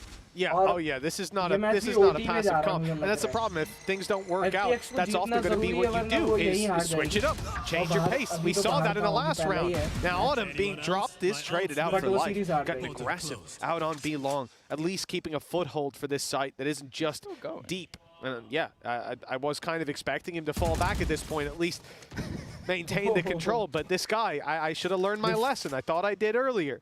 He always keeps going. He's going back out. No, he's not. He's thinking about it. He's going to get revealed. Okay, he has his ult as well, though. So there's always a chance to double dip. Especially with space being taken now. You know, yeah, every angle's being checked before they attempt anything. Aggressive control into the showers means that they don't really have to worry too much about the TP. It's a position that they've already been caught once with Berlin, but Ayung's now on spot. Lysor trying to just see if he can get any information, because at least then he'd be able to slow them down. 30 seconds left. Well, Aziz hasn't quite caught in the flash on left, and it's even caught life, I think. They want to try to back out, but mollies are covering them. Orbital strike comes in, sectioned off by Team Heretics. Put in a box, life at least able to find a blind. How is that correction landed? At least Benji falls. Life's work is not for nothing. In fact, it seems like the advantage will be converted into a round win for FPX. 4-2. And honestly, watching Life play this game is just perplexing. I don't know how he's getting away with so much in these aggressive positions. Again, it's something that we're looking at from a side where we can see everything. Just imagine what it's like from Heretics' point of view, where a guy just goes blasting straight through the smoke, taking insanely aggressive fights, and again, he's the reason they win the round. Like, he is fully the reason. Like, the re-aggression to start with, to put things back even after Autumn goes down, it's the second prong. Like, you're not expecting someone to go running out, but it's just this shot onto Boo, which I feel like it has been Boo just on the wrong end of a lot of that, and then Ayung actually catching someone off the back of his own utility as well. So 4-2. Defensive side starting to build a lead, and I like the fact that Heretics are taking a very early pause here. The best part is when Ayung threw that reveal, there was probably the thought that if Life can just hold on a second, it'll help him get a kill, and instead he just runs through the smoke and takes 2 blind. So you know, when you've got a player like that, I mean, you know, you got to let him off the leash, and that's certainly what they're doing on FPX. Remember, one of the main factors of success for this side so far has been Autumn, able to find those early picks. This round started out with Heretics picking him, taking him down, but the response was immediate from Life on B Long. He got aggressive, they didn't punish that, and then they lived to regret it. Yeah, I think, again, a lot of what Heretics, similarly in the last map, like, they're going to have prepped for Abyss because they knew what was coming. They knew that it was likely to be picked by FPX. They knew that they play this aggressive game. If they prep for this, they have somehow snuck into their opponent's scrims, because I don't think there's a way you could have seen this coming. And that's why I think taking an early pause, giving Neilzinho an opportunity to sort of go, okay, they're trying to push everything. I thought for the most part they were going to try and double up, but I guess the idea is maybe for Miniboo just to try and sell some info. Yeah, and he's not looking to fight anything. He knows there's going to be aggressive plays. Remember, we had it in the last round as well, but no chance to use it in the chaos. Miniboo's got the showstopper ready to work with, but Autumn picked off in the last round. He'll take 2 first bloods in this one to make up for it. That is a devastating start. And now that showstopper, that's just an afterthought. Walking through the Viper utility. Oh, the timing. The judge still goes back for 1. And well, a 5 versus 1 emerges. Good luck and condolences for the round to Benji Fishy. Well, it's going to have to be an insane 1v5. They know exactly where he is. Pop flashes and, well, we talk about how aggressive this team can be, but both players falling back. They want to try and group back up with Autumn, and he's not falling back. But honestly, with what he's done in this round so far, I can't really blame him. A collapse to start off the round. The aggression that this man is pulling out, well, I'd say it's about 90-odd% successful. Yep, and the worst part about it is you're seeing him just with global control. At the start of the round, you might as well roll a dice to figure out where the hell he's going to be. Peeking out, whether it's in hookah, whether it's on long. Now we're probably going to see B long. I mean, this just... there's nowhere that you can feel safe, and they did the best thing they could, double swing in the angle. I think at this point, Heretics have got to just, if you're going to peek, Dizzy has to go round first. Otherwise, you're dead. Prowler, something has to reveal that, or you're risking 2 players dying to 1 bullet. That's the thing, they do have the utility to be able to clear out an operator. Like, you've got yourself a Fade and a Gecko. And you've got a Boombot. Like, I think this round they did, or the last round, sorry, they put the Boombot through to try and catch him pushing B mid, but it didn't matter. He wasn't there. And then they weren't prepared to try and fight him over on that A site. Miniboo still has his ultimate for this round, but you look at what's on offer. I don't know if they'll want to use it, especially with where Berlin is again. You talk about that operator. I think the judge is just as scary.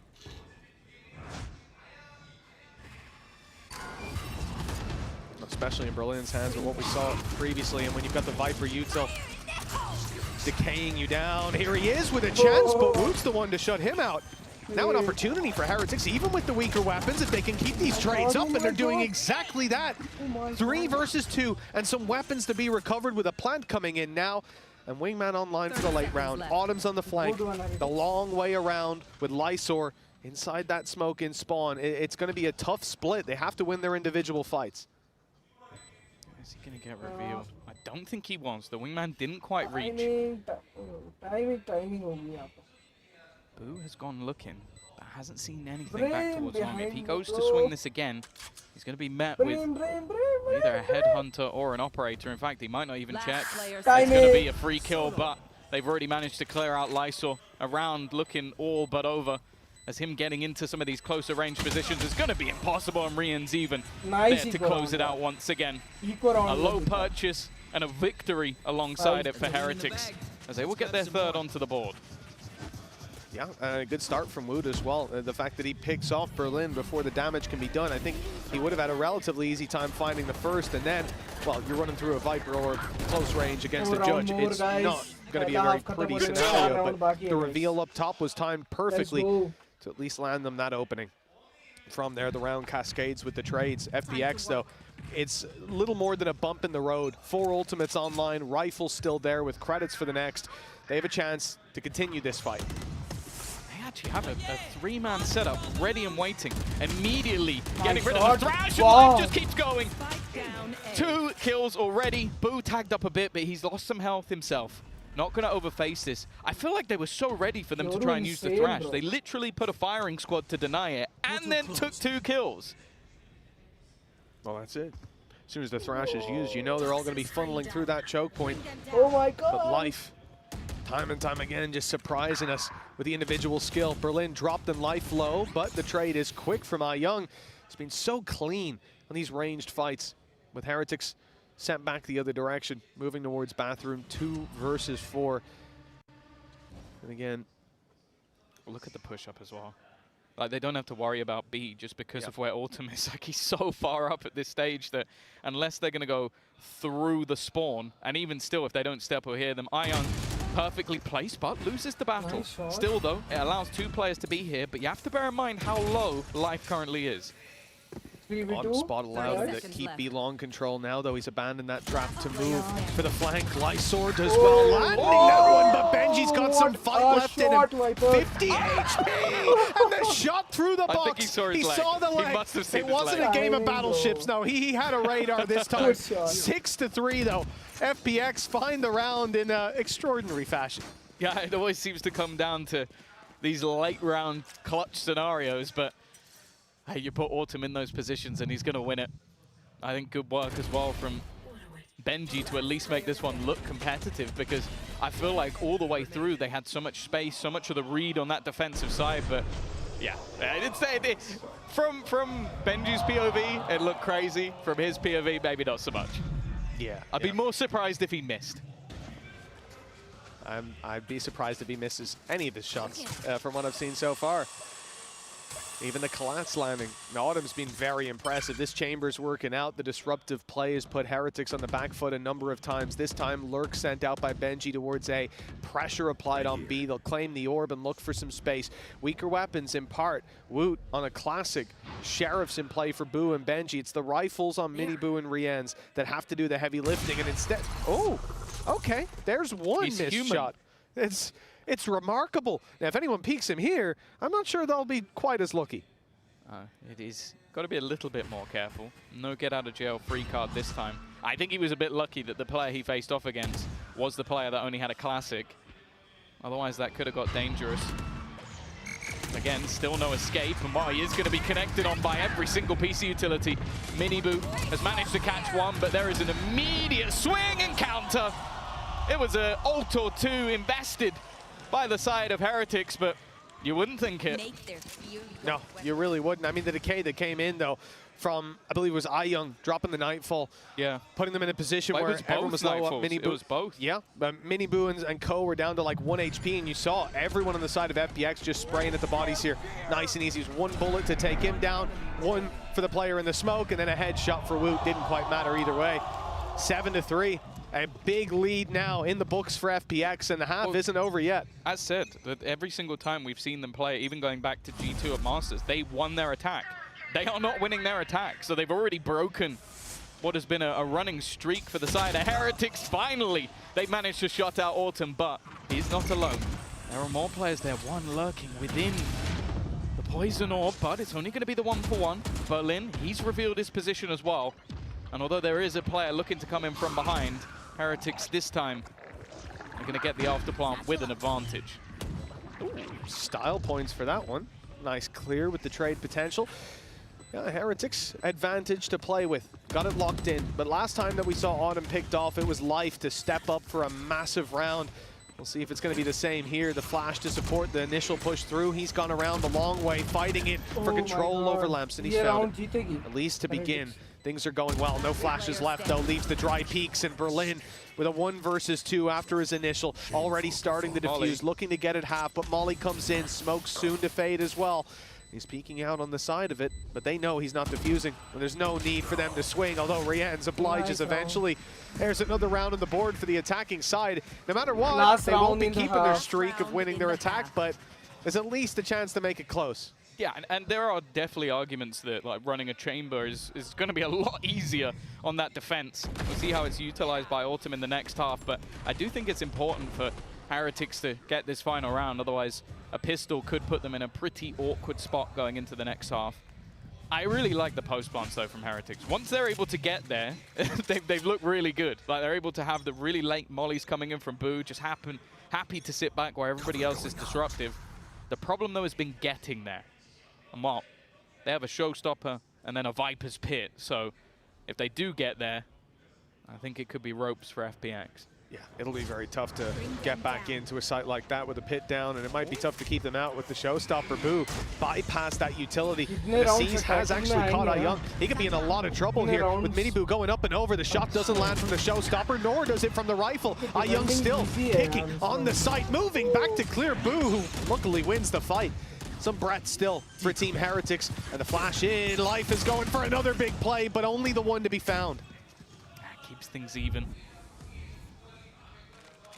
Plant yet to happen, so you can see the down. Autumn's actually going to go back towards the B site. Still has his trap available, so he knows that they haven't made it towards Hookah just yet.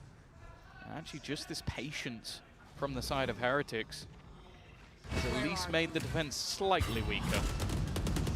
It's thinned out the numbers for sure, but Berlin's not looking weak. What a shot with Boo down. The spike retrieved. Rienz is going to try to get this one planted. No wingman, though. He has to do it himself. And the TP out. Beautiful from Berlin. Even as the ultimate to use just to cause that little bit of paranoia for Rienz. And in fact, the ult is used straight towards the spawn. So now Rienz has no idea where this opponent could be. And Autumn's a mystery as well. Does manage to get the plant down in the chaos, though. Not deterred, but shot in the head from up in heaven. Berlin caught him jumping over the box. That's 8 rounds locked in at halftime. Slow it down. I want to see that shot again. That was just disgusting from Berlin.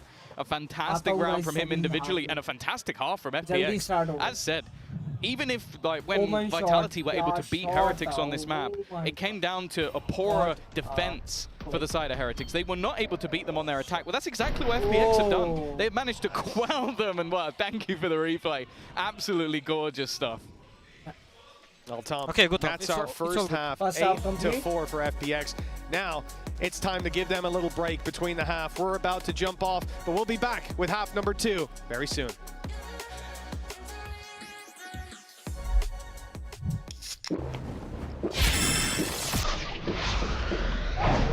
Red Bull gives you wings.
And we're back 8-4 when we left you. Team Heretics struggling on the attack side, which is a rare sight for us. But they're one map up. All they've got to do is recover this on the defense, Tom.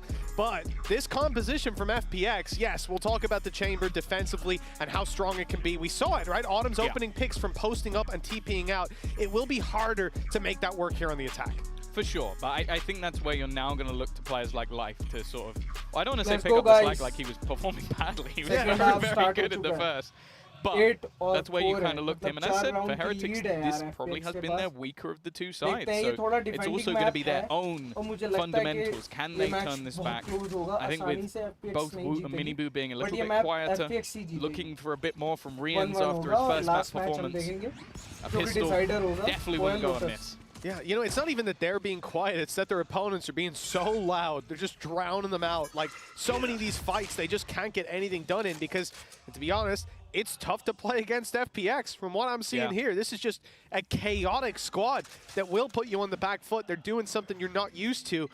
And while those adjustments have to be made on the fly, Heretics, 4 rounds on the board. This pistol carries a fair bit of weight for them. If it goes to FPX, they're going to struggle to get back into this half, and we may be going all the way to Lotus. Well, yeah, if you're talking about unorthodox playstyles, Lotus with a triple controller is something that maybe, I guess Heretics, I think, have played it before, so they might be prepared for it, but that doesn't make it any easier. Here we go, though. Execution into the site. A couple of players ready and waiting. Looks like there's going to be an attempt from Woot to maybe try and deny the plant. He's around the edge, but unfortunately the Haunt doesn't find anything. Are they thinking about, yeah, they're TPing, they're going back. Autumn was left lurking outside B, heard the rotations. There's one player up close, Benji, but he's tagged down to 24. A flash on backside could get him out of dodge, but Berlin's already on him. The push from Rienz, it was at least covered for a moment by the Viper wall, but now he's all alone, doing the damage, and at least dropping a few, giving Woot a chance. Lysor shuts him down, and Boo has somehow allowed life to thread the needle. Unbeknownst to him, Boo's right behind him. This is a pantomime with a free kill, although it came a little close. Just the 1v1 left with Lysor's position unknown.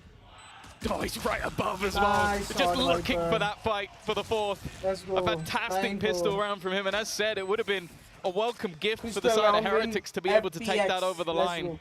Again, though, you just see these rounds where they go for these late rotations. I love the thought process of FPX. Is like, you think you know what we're doing. You think after we shoot your Haunt deep within the site, we throw our utility in, you think that you're in our heads, and in fact, the quick switch up, Benji left in no man's land, and sure, again, Rienz, he did what he could. It was bullets that held him back. It's not enough. No, it wasn't. That pistol going the other way now for Heretics is tough. They're 9-4 down on this map, one that we hailed as somewhere they should be able to take it across the line. We said that FPX need to win the first map because surely they can't take it in the last two, but here we are.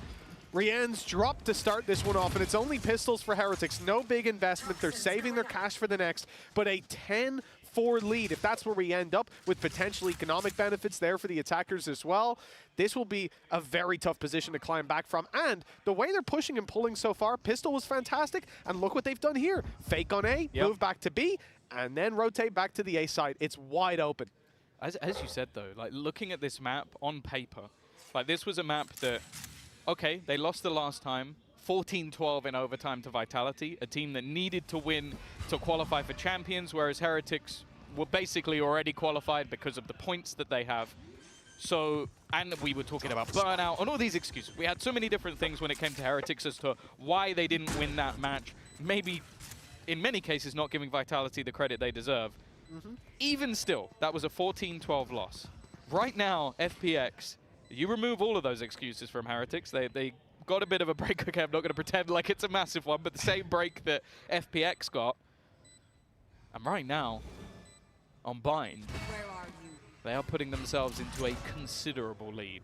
10-4, guaranteed. There's nothing that can be done in this round. The only thing will be whether or not there's any orbs or any cost. And of course, for Ion, he only has a pistol. Even going down isn't that much of a problem. He wants the extra orbs to try and get closer to his ult. Benji will take exactly the same thing, and the rest of the team, the ones with weaponry, are just going to fade out of there. And everyone else dying to the spike. 10-4. The scoreline we expected. A strong position from FPX with so many weapons saved over. And for Team Heretics, this needs to be a flawless climb. The score we expected after 9-4. Well, yeah, not at the start. I'm casting it back to... Well, what script are you reading from? When I saw Bind, Tom, remember I said to you backstage, 10-4 FPX, I can see it happening. I don't know anything that's going to happen after that. But 10-4, I'm certain. Now, for FPX, yeah, they're expected to win that last round. Is that better? Okay, yeah. And then they've got their economy built up as a result of these weapons being saved. Sure, there's some weaknesses. You've got a Guardian, which has not been a weakness if it's in Young's hands, and then Berlin on a Spectre. But for the most part, they're able to go blow for blow with Heretics in this round. And if Heretics don't find this, well, they're going to have to start drafting up that anti-triple controller setup. Yeah, I hope they already had it drafted, because I think they played them on it before. Or we'll have questions about Neil Zinho's nomination. Yeah, that's true.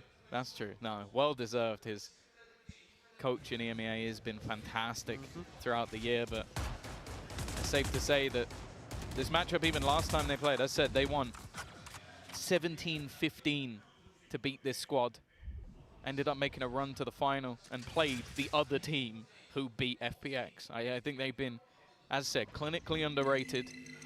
And once again, are showing why this is a team to fear in the group of death. For now, though, 35 seconds coming up on the clock. Pressure going to be put on to Benji, but he has support, or had support. Now it's all on him, but the flashes are just leaving him in a position to fight. Rians is doing an amazing job on the backside again. 10-5. And after the first kills as well, Snakebite went down. Berlin swings in, thinking his teammates are with them, but they've got to wait just a little moment. 10-5, locked in that round, an essential victory for the side of Heretics. Like I said, I mean, I don't find that to be a massively weak round for FPX. They certainly still had a lot of weapons to work with, a lot of punch to pack. But this next round, I think, will be a little bit different. I'm seeing Autumn again going for the glass cannon, and that was most certainly the turning point of the last half. He was getting so much value out of that operator. But do you agree with it on the attack? That's the thing. It's so much more difficult. In fact, if you look at every opening duel he had, it was reliant on him putting down his trap, him posting on an angle they couldn't be on just yet, or maybe just peeking out, and then just waiting. And they have to push you because they're the attackers. They have to attack. Now, that's not quite the same, and catching Heretics out will be a big difficulty, I think. I think as well, when you're up against a composition that is double initiator, double smokes, like, you don't really need to be pushing. You don't need to be taking mass amounts of aggressive control that hasn't already been cleared by some sort of piece of utility. So I think, yeah, sure, maybe the Heretics make this decision to go, okay, they've taken a pause, let's try and take some space, let's try and battle with them a little bit.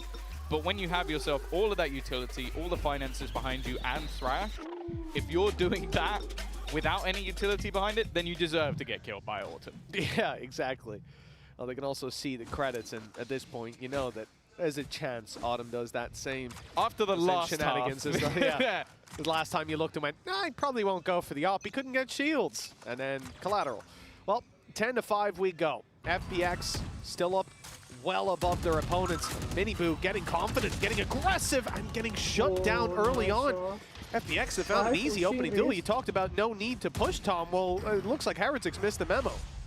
Yeah, I don't mind the idea. Like, the supportive utility was there, but it's definitely put them in an awkward spot. I said, after a pause, a lot of teams will take a gamble, but when you're 10-5 down, that gamble hasn't paid off, and it's not getting any better. With Rian's down as well, big clutch player for the squad. A lot of utility that's going to help you to get back into a site. There's not a lot to hope for, except Woot finding some semblance of hope with a quick pick. Clearing out the space towards Bath, finding one player. He knows that's probably an isolated duel, one he's happy to take. Okay. And even with the decay, with the vulnerability, he is still able to win that duel. We're back to a 3v3. It's winnable for Heretics, and the flank hasn't yet been spotted from Benji Fishy. Boo, trying to get something. The steps will have been heard. Oh my god. And the TP has been removed, but they're still wary of where life is going. In fact, he's going all the way around the back. He's in their spawn. Autumn picks off Benji. This now becomes so much more awkward because that player up above is going to leave them in disarray, but Woot is still going, still thriving, still trying to find anything that he can with Autumn, just buying as much time as possible, just baiting them as much as he can, and they're only just getting onto that defuse. He needs to try and find the shot. Nice. Is there going to be time for it? Is the question. There will be. What wow. Heretics have done one hell of a job getting back into that one.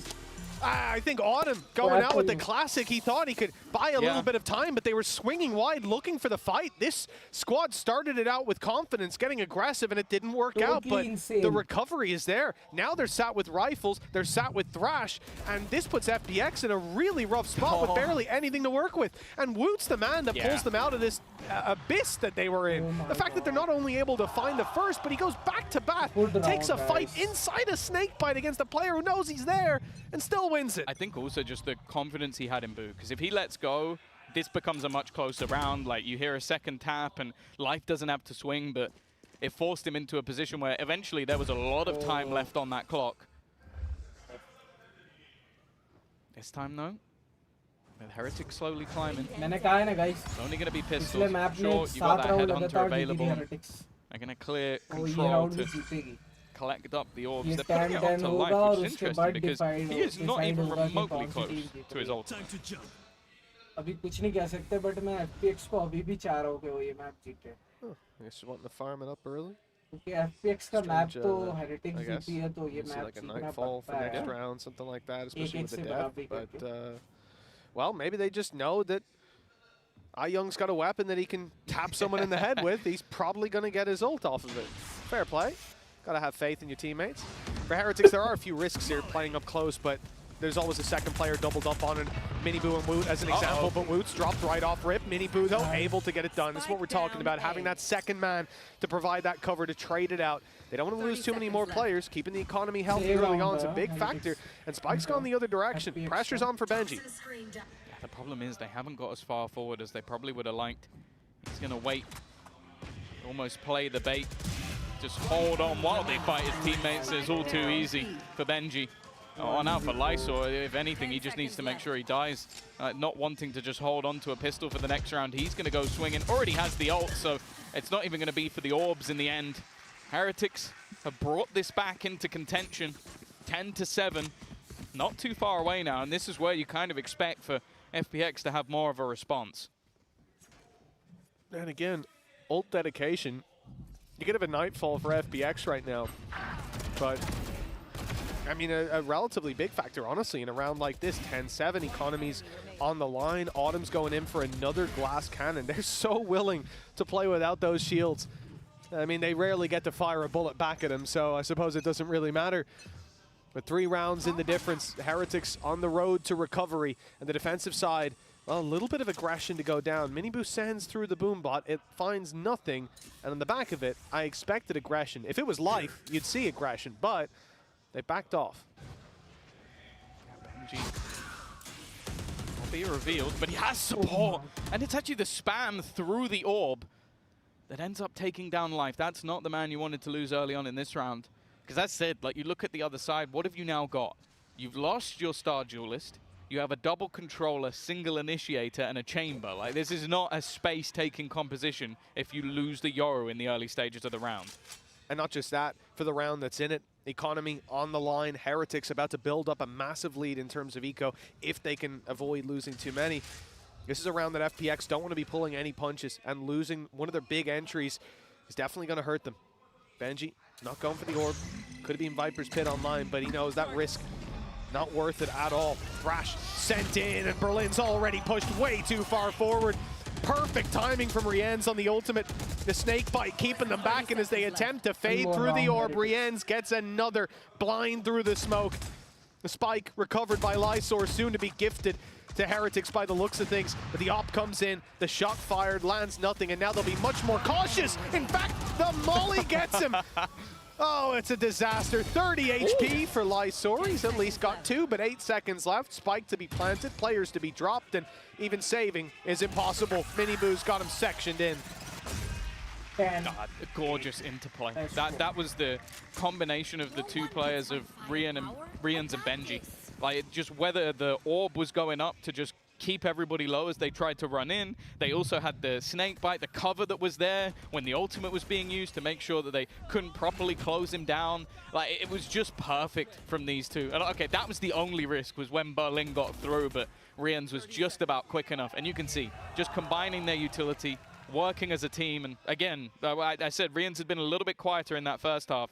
He is now 16-12. He is climbing up the board and putting them just 2 rounds away after what was looking commanding. Like, this was, again, I think it was both pistols going the way of FPX this time. Again, a very good first half where they ended with a pretty hefty lead, getting that second pistol over the line, and now they've lost 4 rounds in a row, and I think we're starting to see the holes in where this comp is just not as good on the attack. That's it. They really need to find a solution there, and I'm not sure that's an easy solution to find. Like, 4 rounds in a row, it's not the end of the world. We've seen so many teams recover, and a lot of the times, that's going to be necessary. You lose the 4 as you're learning. What are your opponents doing? How can you adapt to it? What are the gaps in your attack? But for FPX, those gaps are hard to plug with limited utility. I need to see life not going down early round, and I'm not sure I can blame him for it. You like need it to was see Autumn go for a glass spam. cannon rifle. It's because he's getting tour de force if he gets one orb, but it's definitely it's a risk that if he just dies.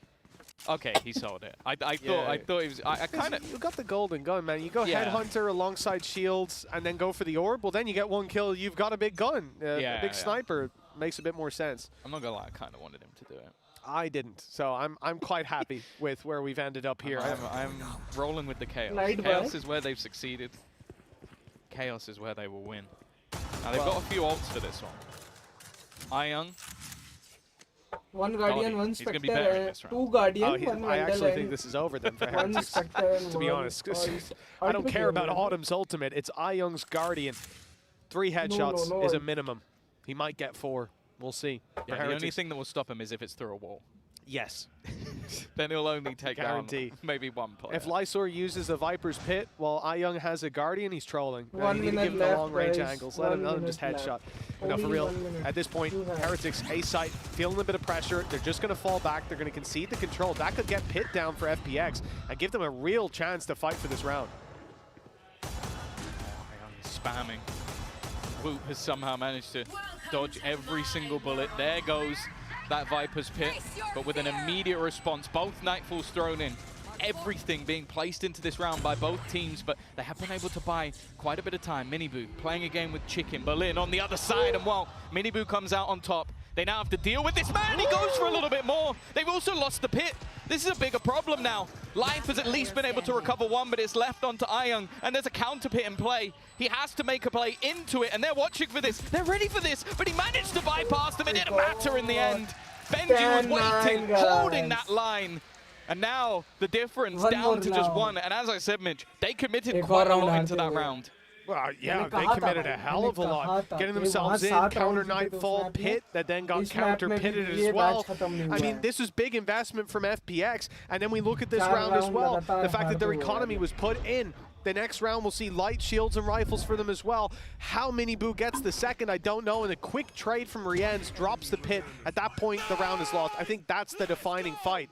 And as well as that, Miniboo was like 20 HP, pushing through lamps for the first kill he got, just crouched waiting. A ballsy play, and certainly fair to say that, you know, we started this out by talking about his confidence levels. I don't think that's an issue right now. He seems to have found his groove. He's getting back into it at least, and as I said, that was always going to be dangerous. A streak of rounds, and this would be both maps now, where the FPX have found themselves in pretty hefty advantages, and they are starting to slip in a similar way. It will be a crushing way to go into that lower bracket, and of course have to face off against Sentinels. I don't think there'll be many teams that will have had to be eliminated from 2 tournaments only playing against Masters finalists. That would be the brutal way to go out. Life, though. Here is that ult, something they were looking for, but there are multiple players ready and waiting. The utility is so good, though. It's fantastic to support him. And Iyoung with another. Yeah, Rienz had thrown his own bit of util out, the Dizzy, to try to get space, but he's denied it. Boo and Woot left with a tough decision. Do they go for this? They've got plenty of cash, so I see no reason why not, but it'll be hard to find it. Okay, player in the corner, but Autumn's clean on the first shot, and the flash leaves Boo in the corner. Autumn can post up, and that's where he's found most of his success in this series. 11-9 now for FPX. They found a little bit of a recovery. This could have been disastrous as well with their credits down to the last, but, well, they're back on the board. You can see why they want that dimensional drip so bad. Because when Life has that, he uses it to basically pinpoint where the paranoia needs to go, has his own pop flash to leave the players at the back of the site completely blind, and then sticks the landing with it. And that's, there's so much interplay that they can have around that ultimate. The look now will be, what do they do when it's not there? And I actually think that, okay, sure, for Heretics, I understand where there's a pause. You won 5 rounds in a row, you finally lose one, you're 2 away from this map slipping away. But I actually think FPX would have been really happy to have a pause here as well. Because you're now going to sit there and go, okay, we used the ultimates that we knew would work. We were literally farming orbs when there was 1 orb on Life, and I don't know how many, it was 6 or 7 on a teammate. Yeah. And now, well, we don't have that. What are we going to do instead? Sure, we got Tour de Force. We got Berlin from the shadows, which I'll be honest, on Berlin I actually think could be impactful. He's a bit crazy sometimes. हम जाएंगे next Lotus में जाएंगे. Heretics are more looking just to get back into the swing of things as they were over the last few rounds, because the 5-round streak is pretty clean. I don't think there were too many scenarios where it looked like FPX were even going to challenge them at all. No, that streak of rounds, if they can replicate it, that's what they're after. Maybe FPX have that response. Like we said, Life uses ultimate. This is a game changer in that round, but you're not going to have that online for quite a while. Now, though, we look at Autumn. I believe he's activated his ult before barriers have gone up. You want to Tour de Force, he challenges them to a game and see if they do want to play. Certainly early on, no form of aggression, and the Dizzy just reveals a player's outside the site, and with the ult in play, you do not want to go checking who it is. Straight away. One of the TPs is had to be used just to get out of the seas. I think they are trying to deny Life farming up those orbs. We've seen the singular buy round they've managed to win come off the back of his ultimate. Again, 3 players ready and waiting. It's allowed by the aggressive position over in Hookah that's being held. And now Boo, well, he's going to be under pressure. Another double ping, and well, Woot's caught. Always seems to be the place they get curious is exactly where Autumn is. Rienne's able to trade, but the disadvantage remains for the side of Heretics. Although Rienne finds another, we're in the same boat. Showstopper. Mini Boo, showstopper, not going to heaven though. Needs to pull his rifle out pretty soon because there's a peek coming in from Young, getting aggressive, and it was not expected with the Tour de Force landing a shot. It's 12 for FPX. 3 chances to close this out. The same position Heretics were in on the last map. Yeah. No, we are seeing a lot of similarities, but this time the streak ended a little bit earlier, and FPX now in that driver's seat. And I like a lot of the interplay in this round. Firstly, just aggressive plays, like when the Haunt goes up, swinging off the back of it. You know that somebody's going to try and shoot that to not reveal the position. The patience of Autumn, this was the value of having him on that operator. That was what they were looking for the entire time. When space is made, re-aggression coming in, being caught, and the fact that he gets the last player as well. Ultimates still in a decent spot though for Heretics. They could respond. Oh, they could, but Boo's down to start this one off. It's not looking pretty. Life even finds another Lysor, trading out some of the disadvantages, but Benji's done well. His 2 picks puts it back to neck and neck. And now an opportunity with the spike dropped right under their nose for FPX. Look, if there was any 2 players you wanted to put in the clutch position, you probably would choose these guys. Autumn and Life have been very impressive, having to dodge the thrash and just about managing the TP. Although he gets detained, he's at least safe around the corner. They get to reset, and Thrash won't be recovered. He's been caught by absolutely everything over the last couple of rounds, but he will be able to hold on. It's unfortunate because they actually cleared the B side, but just didn't realize that singular kill on Taboo was enough. Ran the spike into A. And of course for Heretics, they're not just sitting pretty. They're going to go walkabouts, going to go looking to see if they can reposition. Now taking the TP would actually find an open site. The timing not working out great for the side of Heretics, and they're going to have to take the long road all the way back around. Now it might not be expected though for them to have pushed this far up so soon. The problem is, I think they're a little bit worried about full sprinting just in case someone still lurked in mid. Well, I mean, conventionally speaking, this is where players will have already started the rotate. I think that's what FPX are playing for, that Team Heretics would be coming through the spawn. Maybe in their minds they've already stepped onto the site. Little do they know it is the long play, but with the positions FPX are manning, they don't really have to worry about that. It's not an angle they're super exposed to, it's just Life, but now he's got the info, and the shot landed to start this one off. Big swing to get the trade, and Autumn finds him on his back turn. Beautifully played by FPX, and they managed to take fine a map that we were counting them out of, and of course we were. This has been a stellar map for Heretics, but not today. No, it's another scenario where a team is coming to their map choice, we put them out as favorites, and it's gone the other way, and that means that we need ourselves a decider. Lotus will be coming up after the break. Guys जल्दी से video को like करो, channel को subscribe करो यार. एक short break लेते हैं, जल्दी वापस आते हैं. डिसाइडर मैप स्टार्ट होने वाला है गाइस.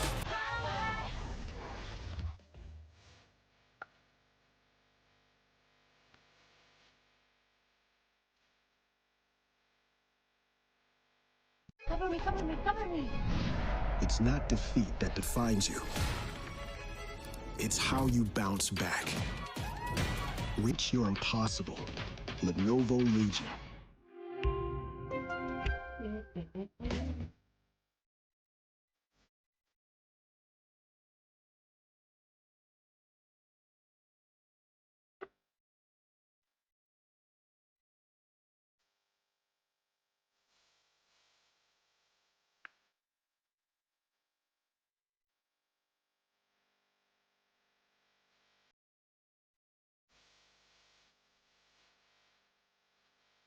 आता हूँ गाइस मैं भी 2 मिनट में डिसाइडर मैच स्टार्ट होने वाला है, तो बने रहो यार वीडियो के साथ। लाइक करो वीडियो को, चैनल को सब्सक्राइब करो यार, प्यार दिखाओ। वीसीटी का आज से शुरुआत हो चुकी है। पहला मैच तो सेंटिनल और जेंजी के बीच में था, वो यार क्लोज हो चुका है। सेंटिनल 2-0 से हार गई है। यहाँ पे 1-1 लगा हुआ है एफपीएक्स और हेरिटेक्स के बीच। तो ये डिसाइडर मैप ही तय करेगा कि कौन तला सीरीज लेके जाएगा। तो बने रहो यार, जल्दी आ रहा हूँ।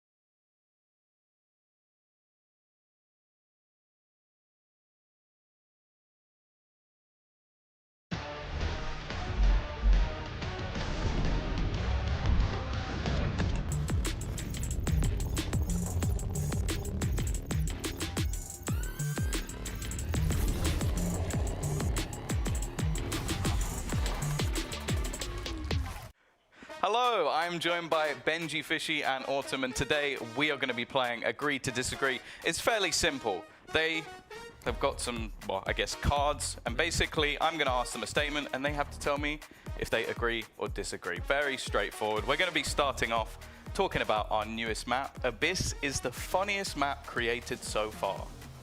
Funniest? Funniest. Have you had any laughs? Yeah. Oh, for sure. Okay, when do we count down? Go for it. No, just go for it. Straight away. Agree. Yeah, not as strongly, but it is good. Like, bro, the amount of time, especially when like the map first came out, bro, everybody was just dying. Like in scrims, bro, you just see someone die off spawn, bro, just to jump off the map. So yeah, I agree. Yeah, same with me. I think I've fallen off the map a few times, and even on ecos, like sometimes in scrims we just 5-man jump off. Does not give them any health points, stuff like this. I think it's definitely funny. Okay, statement number 2. Aspas is the best player of all time. Oh. You know, if you disagree, I'm going to ask you who is. Nah. Okay, agree. Who is them, Benji? Who is the best player of all time? FNS, bro. FNS. What is it about his game that you specifically like? He just has aura. He just has... Oh, come on. Just his aura, bro. Like, aura. like I see it. In the I haven't had the honor of playing against FNS. You know, sadly didn't qualify champs, but you know, I would be very intimidated. I'd be extremely intimidated. He's one of the goats. He's one of the goats for sure. One of the goats. So yeah, I'll go with FNS. Okay. Well, we've had our first difference. Yeah, I agree because I think Aspas is just probably the most consistent player I've seen in the game. Like he's just always putting up phenomenal numbers and stuff like this, and just the amount of consistency in this game, I think it's really like incredible. Okay, I think this one might split the decision a little bit. British cuisine is better than Australian.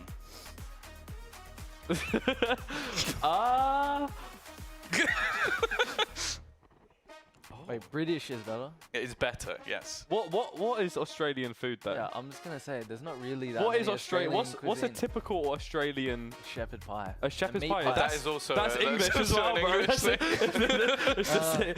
Do you know what a parma is? A parma? Yeah, like a chicken schnitzel with like. Oh, like in a wrap or what? Chicken schnitzel with like cheese and tomato sauce, like pizza sauce. Oh, I think I might have had it before. I mean, that's pretty good. Okay, I'm that's gonna a chicken I parmesan. mean, the thing is, isn't that American?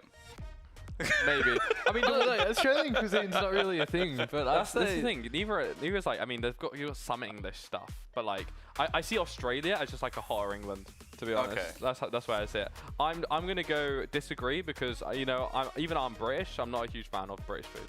Disagree there. Yeah, we both disagree. Okay, respect. Okay. Well, the final and most important question. Tom looks good in his leather jacket. Right. Strongly agree. Strongly agree. Okay. Right, we're going to end it there. Thank you, guys. We're going to be throwing it straight off to the desk. Just remember that one. I look fantastic. We'll see you in a bit.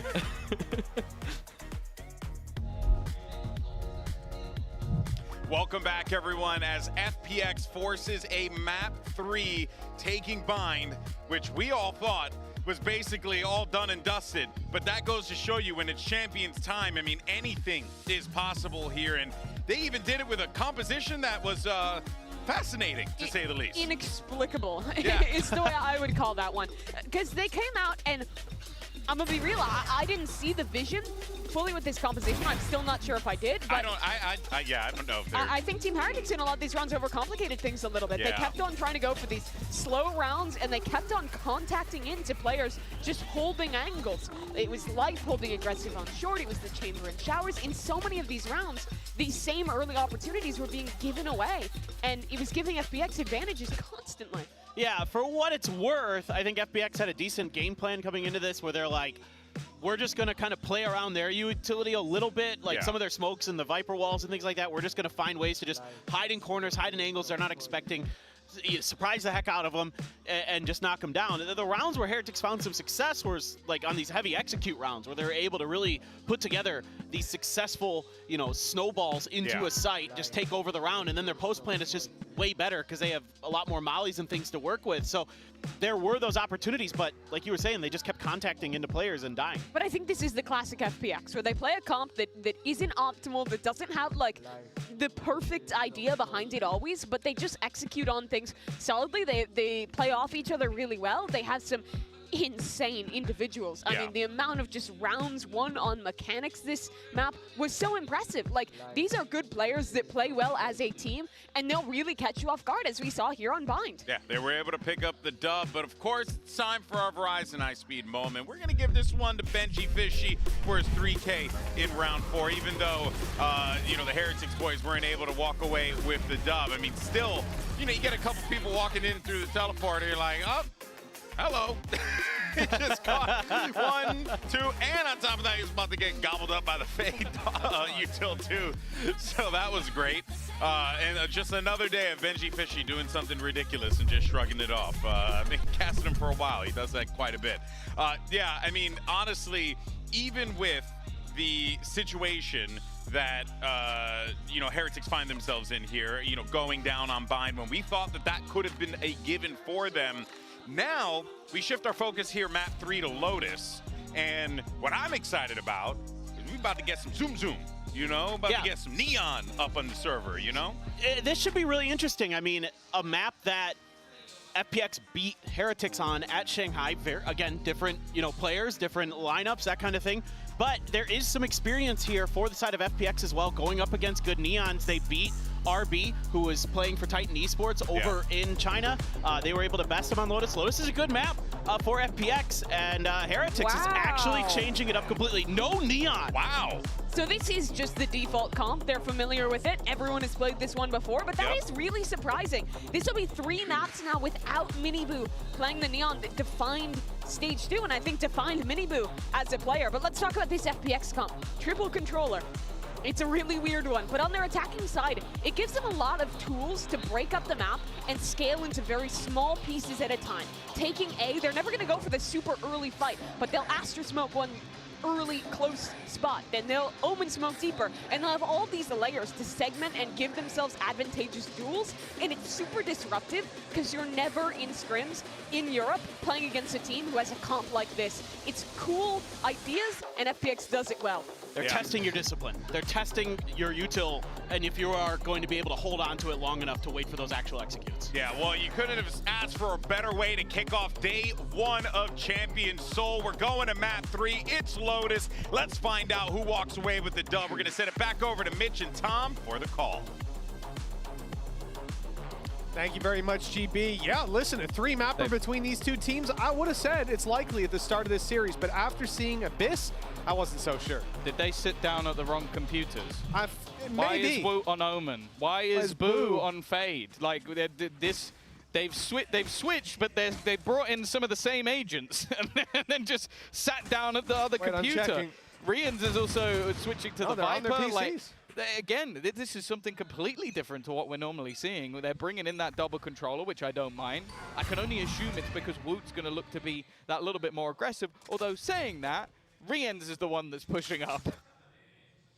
Curious look for Heretics. My goodness. Well, let's see how this one pans out.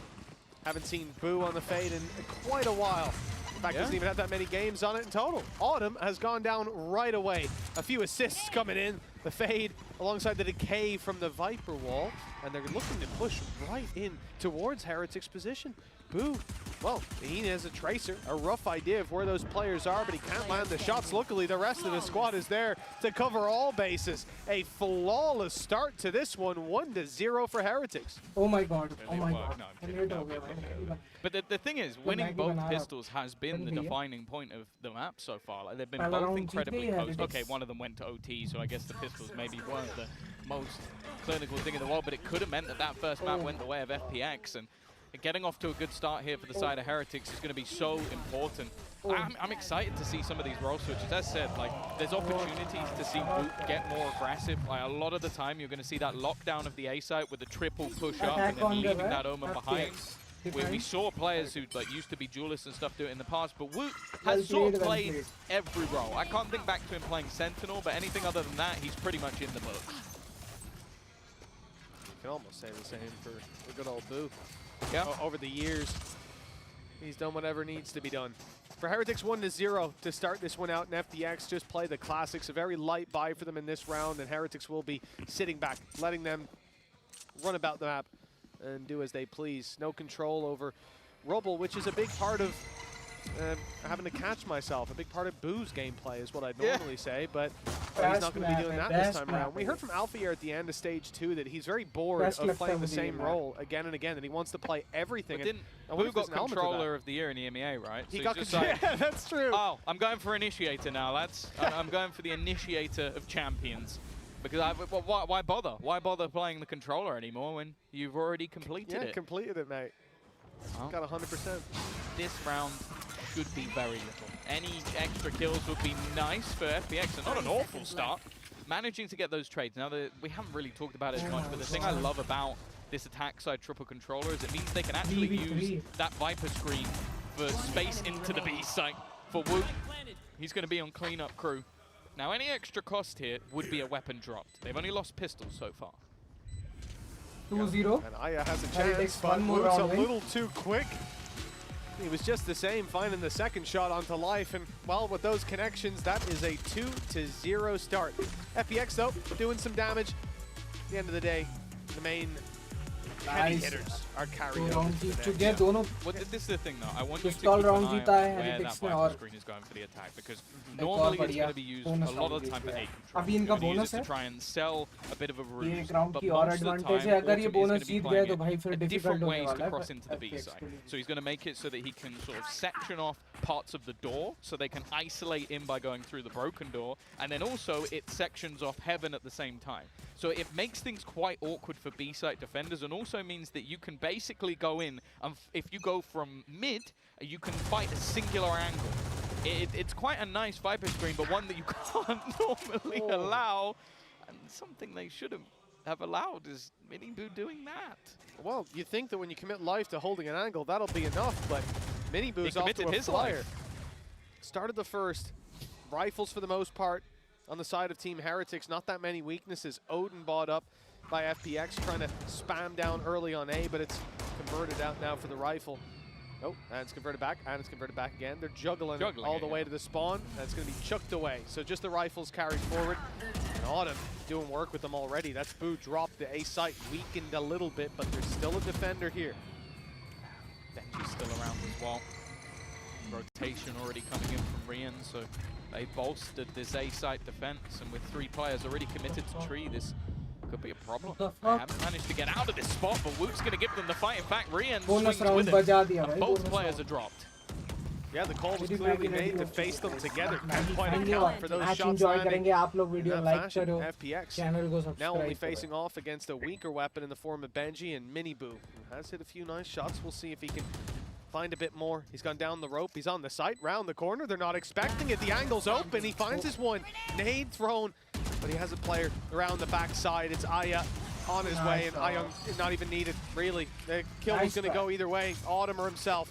It's only about who gets the orbs. Luckily, with Ayung finding it, he's one away from a thrash, which could be valuable coming into round 4.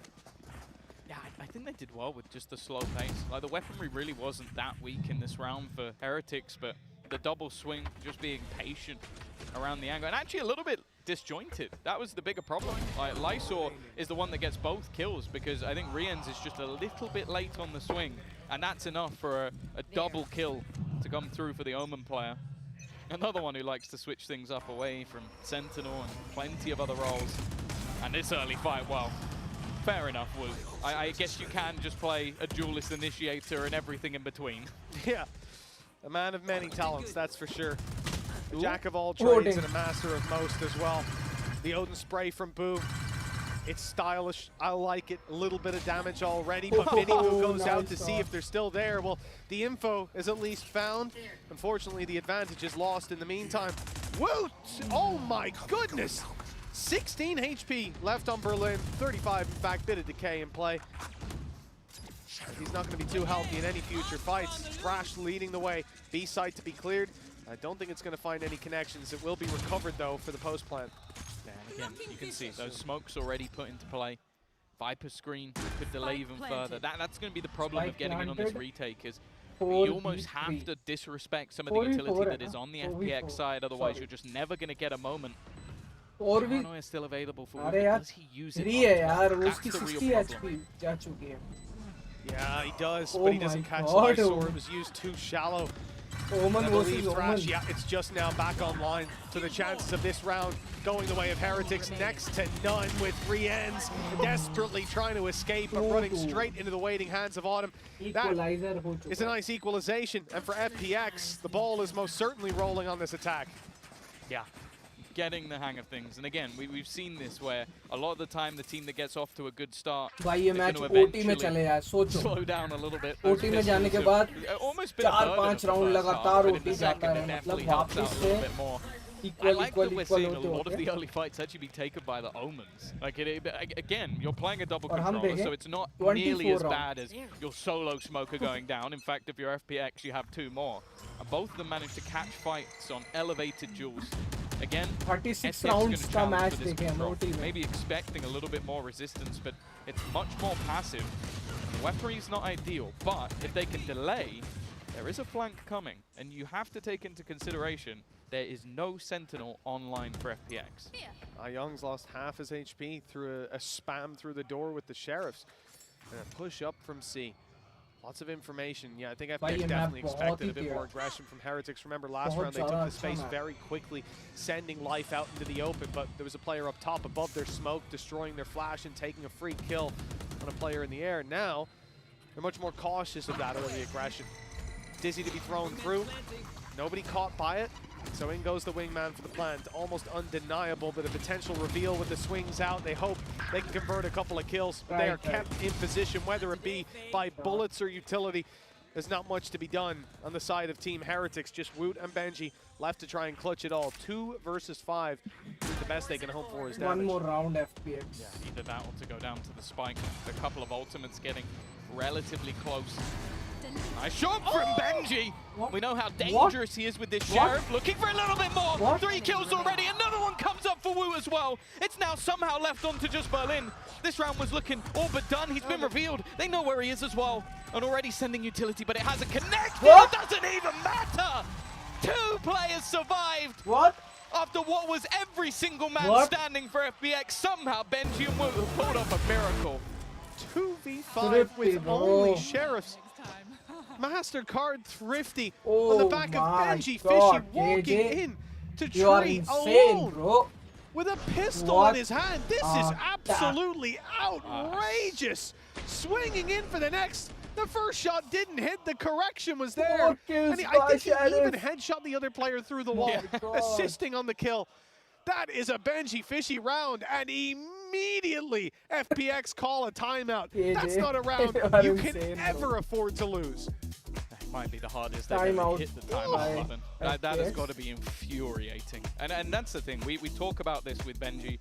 One of the funniest things was that up until very recently in EMEA, he'd never got an ace. Yeah. Do you remember the gun he got the ace with? It was a Sheriff on Pine, wasn't it? It was a Sheriff on Pine. Yeah. It just seems to be where, I don't know, maybe he puts like 85% of his practice. I know that's not true, but somehow just looks so good when it comes to the pistol. And that as said, that's got to be a backbreaker for FPX. Like, you're in a very powerful post plant. I don't even think it was played that badly. Like, they try and re-swing off a pistol and just get domed. Sure, if you group up and stay together, he's never winning that, but to critique them trying to fight a guy using a Sheriff, but I'll tell you what, Tom, if you were the last guy alive in your rank game, I think you'd critique them trying to fight a Sheriff. That's for damn sure. But maybe if it was Benji Fishy, but unfortunately, he ain't in my rank game. But unfortunately, well, I think you should be pretty grateful he's not around, Tom. The 3-2. Tap. I don't think he likes you that much. Pity. I don't think. But 3-2 for Team Heretics. I don't think they were expecting to win round number 5 when it started, and when they were in the 2v5, they certainly weren't. They're given a lifeline to keep the lead early on, deny FPX the foothold on this map. The attack side left with 2. Rifles bought up. A lot of the credits are down to their last, down to the wire. Don't want to see any crazy risks taken by FPX. They've got to be cautious in this round. It was Woot that got aggressive, that tried to get up in their face. He's lost his life now. That robo control not quite going his way, but Rienz has done well to trade it out. I'm almost wondering how. It looked like there was a smoke down. Did he just tap a couple of bullets No through? info. I think he was still towards the A site. Maybe, it is possible, but even still, it must have just been a pixel shot that he connected. बहुत ज़्यादा लंबे बन गए भाई. That, because the early aggression definitely didn't pay off. Still have a showstopper available, and actually gambled back towards the C site. 3 players. Come on, Boo. Maybe a little bit lucky to be alive. He's going to fall back with the smoke shutting him off completely, and that control going the way of FPX. The only problem is they don't have a mass amount of time to only be getting this control now. There's still a lot to do. 4v4 guys. If they switch back to B, 30 seconds left. I think that's going to be the play. Usually when it's low time left, that's where teams decide to take it. The spike's certainly on its way, but the nade has kept them back, bought a little bit more time. We're down to 20 seconds, and Team Heretics now have rotated in to assist on the A site. They're ready for this push. Oh, they're just now pulling back from it, giving up that space. It looks like FPX, despite the clock being against them, will just about have enough time to get this planted. Yeah, I don't think they mind that though. Having the lockdown available and the showstopper. In fact, the showstopper committed immediately. Still maybe trying to force players back. Oh Instead, my Lysol God. goes forward. Nice one. Gives them that advantage. Another comes up as well. Oh my Finally, God. Boo has managed to get a response, but it's whether or not they even want to commit the lockdown. I think at this stage, it would be an oversight to put that into play. Benji, well, he pulled off an impossible clutch moments ago. This one might even have to be better, and Lysol's not going to give him the time of day. An instant response from the side of FPX, and we're level again. Big round by Lysor. That showstopper would have done damage, and I'm pretty sure Mini Boo on the fall off from it is picking up a little bit more, but he swings in. And the thing is, I saw 2 players behind, and the fact that he's able to get out of there, reset for a fight later on is huge. The fact that Woot, look, this is Woot playing an Omen. He's 7-3. He's having a good game so far, and he decides not to go for the standard control over Robo where you shrouded step across, you tuck in, maybe you have a reveal come through. Instead, he's just peeking it because they don't get contact early. They don't have the wall. They're just assuming that FPX aren't going there. So in taking the space, he loses the fight to Autumn. Not an easy player to face off against on those shift peaks. But now we're neck and neck yet again. But the problem is Heretics only have, well, Sheriffs on most players, Tom. Yeah. No, they couldn't possibly do anything with those. They should have the read, though. They've pushed up C. Yeah, They put Prowlers through B. So they basically know that this is going to be that early A control. So they can stack players up here. Bit of spam from either side, but they have to be wary of a potential double back towards the B side. And with Boo already being tagged low, there is going to be a push. Well, immediately broken, and actually going to try and push it to Rians. I was about to say, going through a snake bite would be an incredible risk in a round where it's not necessary at all. Especially with things like this now. Orb into Young, Oh. almost a double detain. But Thrash is stopped at the last second. Miniboo up close now. Sheriff in hand, not able to land the shots. Life whizzing right by him as Lysor finds another. Now things are looking to be locked in for FPX. Just a few pistols left, and Benji's not getting away with it this time around. Yeah, it's still a little bit of damage across players, but not anything to write home about. 4 of the last 5 rounds, and well, we know what round 5 was. I don't think we need to tell you twice. Actually, Heretics are going to take themselves a pause. Understandable. This is one that seems to be starting to get away from them a little bit. A team that has had their ups and downs on this map, no doubt about it. A recent loss to the side of Vitality, I think, has called in this mass change in, well, maybe not so much compositionally, but more so for the roles that they're being played on. And for the other side of things, okay, they've had a couple of losses here and there, but it definitely feels like a middle ground. It's always close when FPX are playing. The fact that they're currently in the lead after losing the pistol and losing a round to a Sheriff shows that in the majority of the buy rounds, they have looked a lot more comfortable. Yeah, and coming into the next as well, you know, sure, there's ultimates online for both sides, but my eye is drawn to FPX, to the Viper's Pit, to the Showstopper. Cosmic Divide, less so. ये match overtime जा रहा है, guys. It's ये बात ध्यान रखना. Overtime जा a little रहा bit है. slower, but nothing I'd really complain about. जा रहा है ये He's overtime. entering in. It's tough on the attack. This map को हम देख रहे हैं Also, it's overtime. tough with this comp. Like, you're playing a solo initiator, triple controller. Like, a lot of the rounds he's going brute force in, and that's the way they need to play, is he will be a sacrifice. He's happy to do that. That's something I love about Life in this game, is on this map in particular especially, he is willing to sacrifice himself if it wins the round. He's not one of those duelists who's looking at his stats, looking at the numbers. He will go in head first, and the trade will be there. FPX play like that. He's the initiator's utility.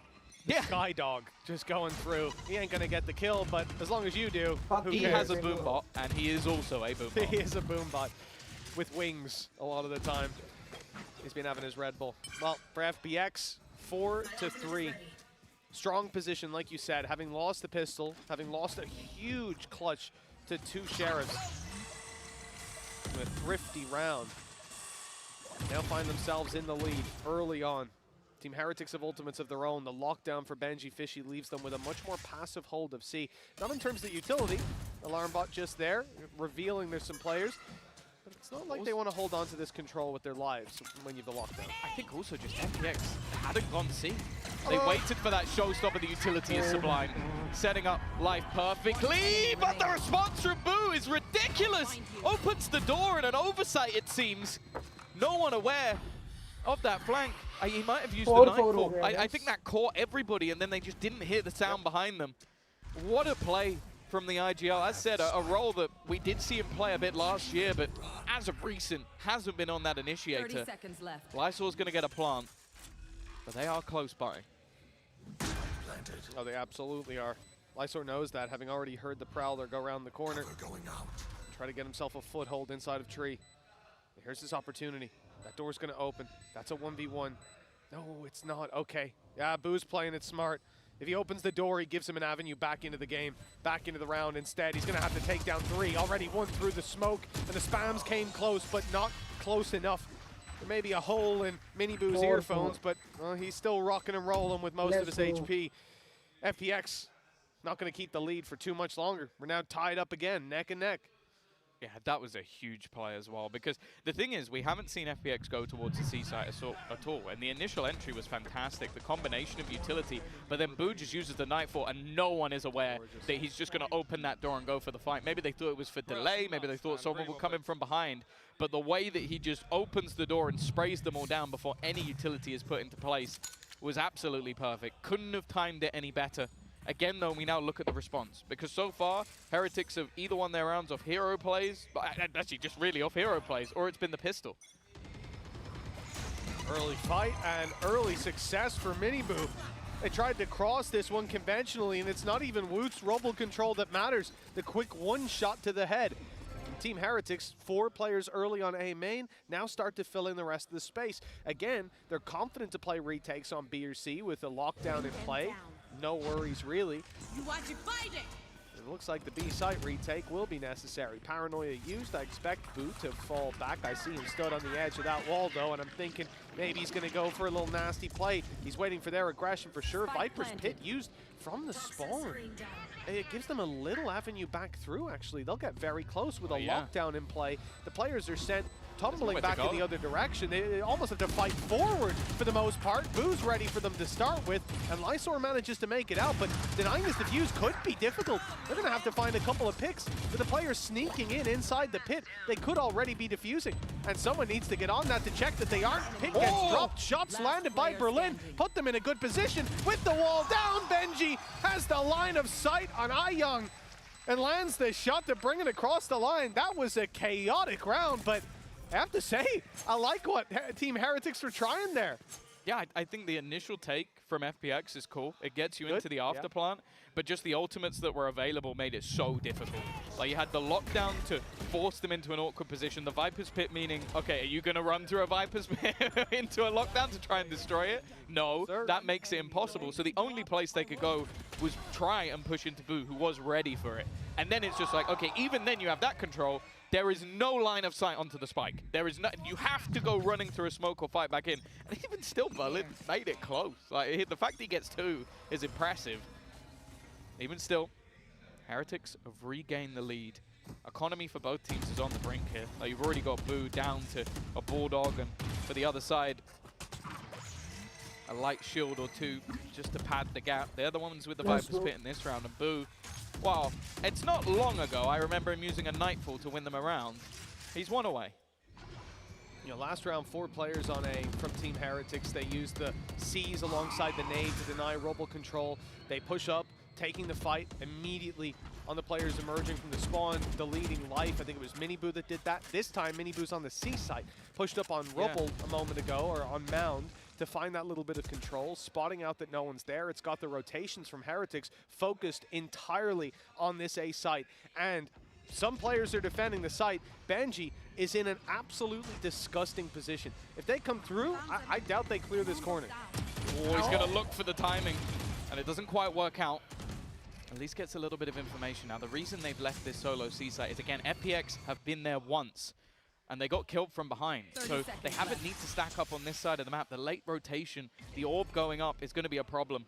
Miniboo playing up close, still has his nade. They haven't baited out any of this utility, and the push up from Life might try and sell the idea, but Berlin is just sat within this smoke. Rotation of the spike goes back, but he gets shot. He gets denied. Now they have to go in. They have to push in. And Rians has rotated through, dropped the spike on the ground, but he gets caught. Do they have time is the question.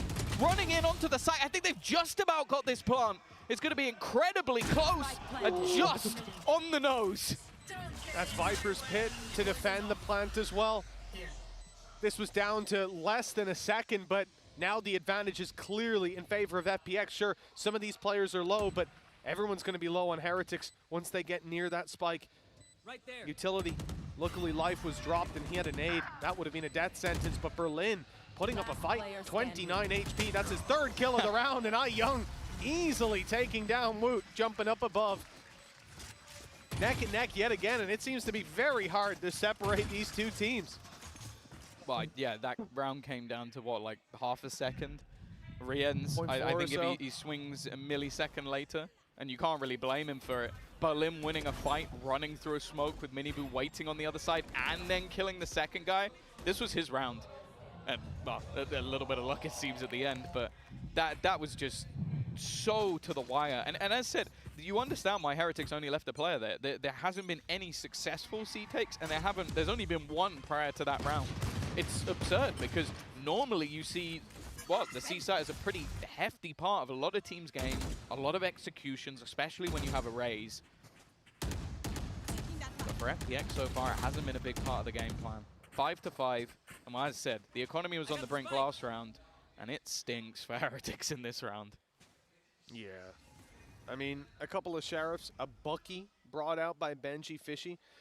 I'm not sure about that one, to be honest. And sometimes you'll see, the orb up close like last round. Maybe he can get the value. No, he's going to have to do this dry. That's not an easy task for anybody. Has managed to get close, but the first shot doesn't land. The second does. A chance for a little bit more. He's dropped But the Bucky isn't. It's recovered. Hero Bucky. Boo now has it in his hands. 2 bullets left, and he's out of here. Maybe a chance to reload as well. Wonderful. He's got the skin for it at least. One of my personal favorites, but can't say I'm expecting much from the Bucky from this point onwards. Boo does have his ult, so does Mini Boo. मैं कुछ नहीं बोल I रहा don't want मैं to commit बोलता हूँ here फिर and बोलता more with हूँ Boo already dead. The Bucky might find another player. It has. Riens has got one, but they're in fact going to invest the Thrash. Just trying to make sure that this round doesn't fall away from them. It's still a 2v2 scenario and not the cleanest from Ayang, but he'll get the job done in the end. Lead taken from FPX, this continuous back and forth that we've seen throughout this map.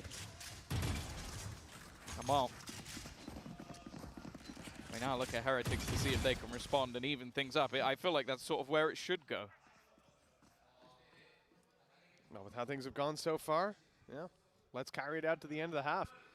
Defensive side, I feel like one of the weird things about watching this from having seen Heretics play so many games here is that normally you have Boo constantly on Rubble. They always have a main control, and there's been such a different identity to this defensive side, at least in this half. With the comp switches, you can very much tell that there's a different idea behind playing these agents, and I think I'm curious to see how their attack pans out.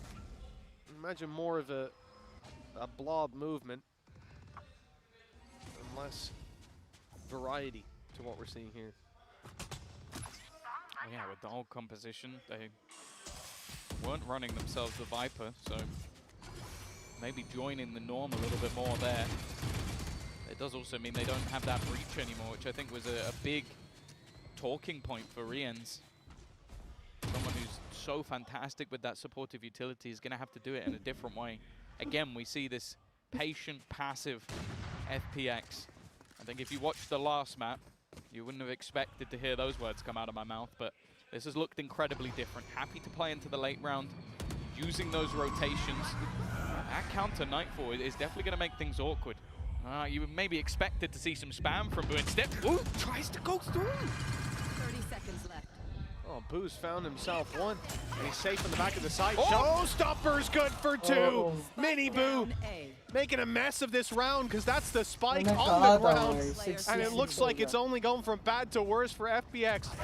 Lysor, 1 versus 4. He'll find the first, but 10 seconds. Even planting this spike is impossible, and more so now because he's dead. 6-6 at the halftime. It is difficult to separate these teams. We've had to go all the way to map 3, and it looks like we've got to go a little further.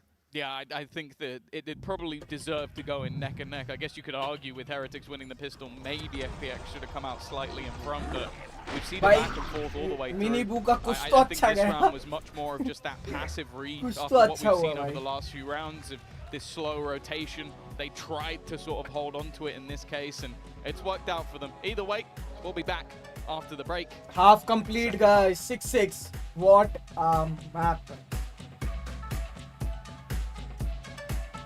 ये match भी जबरदस्त हो रहा है भाई, literally. तीनों match जो हुए हैं भाई, तीनों मैच इतने क्लोज गए ना, FPX और हेरिटिक्स के बहुत ज्यादा क्लोज है, और मुझे लगता है ये भी OT जाएगा, और OT में काफी राउंड्स देखने को मिलेंगे अभी।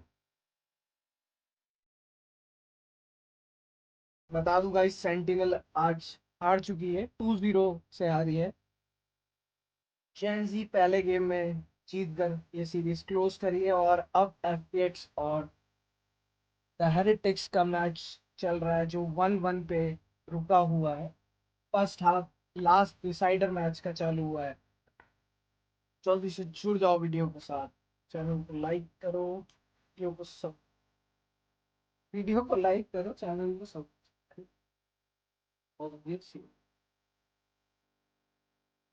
जल्दी।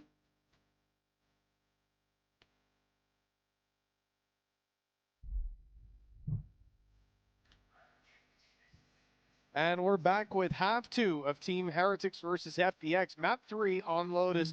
This is where we're going to decide who gets to go forward and who gets to go down below. And for FPX, they put up one hell of a fight. We counted them out when it came to bind, but 13-9, they took it. They dealt Heretics one of the worst attacking halves we've seen from them, the worst, in fact. And now, as we move on to Lotus, half 2, FPX's defense, Tom, where's your expectation? I don't know what to expect from Team Heretics. There's a couple new flares to them, but do you see 6 as being enough for FPX?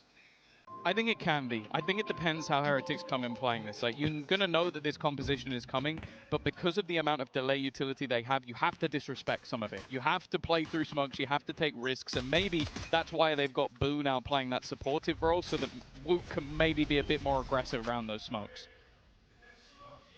Smoke right away has deterred the plan of Benji Fishy to put the turret down and deny any control over the mound without at least breaking it and giving away the info. Flash sent out, destroyed immediately, and look at that. Heretics pumped the brakes with a 3-man firing squad waiting for that B main aggression, and it has come through. The advantage now concretely locked in favor of the attackers, and FPX, the remaining players, Young, Autumn, and Berlin, have it all to do. This is a tough position to try and get back from, for sure. Rians clearly knows something that we don't, because he is fighting. And wow, Autumn, maybe a bit of a nasty surprise for him. It's going to be the push through. Even still, that advantage kept. And waiting to see if there's anybody lurking around the edges of these smokes. In fact, looking like they're going to plant for the link. Instead, though, they're met by Young. This round maybe overplayed a little bit and almost caught out with utility in hand. Even still, a 3 versus 5 turned 3 versus 1. Boo has to try and turn it back again. And somehow, after such a deficit, round win, FPX have turned this round. I do wonder, that feels like the kind of round you end up calling a pause after. A lot of individuals scattered across the map, destroyed in individual fights, trades aren't there. But ultimately, you have to give credit to FPX for being able to pull that back. Even given the opportunities, often won't be enough. Walking through a decayed wall. Here you have Young catching one off guard, and Miniboo not adjusting in time. And then obviously Berlin on the Woot, another one of those individuals. They've got to be feeling good now with the lead locked in. It has been back and forth so far, but this second round will be a little tougher for Team Heretics to upset them in. We've finally seen a split of pistols as well. After both going one team's way, and for FPX, after bringing things back to even in the last half, it's going to put them in a great spot. Quite a few sheriffs invested into here for the side of Heretics, clearly believing in the power of the pistol, and I don't really blame them. Seems like Boo's still going to be playing a similar game to what we see from him when he's on the smokes, lurking on that side of the map. And while for Berlin, it's a chance to potentially farm up orbs. It seems like he got a little bit lost there, though. Plant going to be tapped. I don't know if they realize the orbs are still here. And Woot wins that fight as well. Well, you'd think I would have learned my lesson by now to stop counting Heretics out when they've got pistols in play, but I'll learn one day. FPX still have a chance. My buddy's up and away. Easy sent far, but I don't think Wingman's going to survive too much longer. Yeah, he doesn't even get it to half. The shot from Life is nice, but they haven't dealt with the player on site. Rienz is going out for more. Oh my, what is he doing? Yes. What was that? A MasterCard Thrifty in an uncouth style. I mean, I thought he'd wait for the defuse, play the time. Instead, he's going out with his knife when he still has ammo. Okay, 7 and 7. I feel like, did he just emote on him? Is that what I've just witnessed? Yeah. He just decided to do a little dance to almost just flex in a round where, yeah, they had nothing. They had a few sheriffs, and he had a classic, and they had 2 bullets left. And I don't know. I said it. Rian's post plant, it equals win. I don't know how.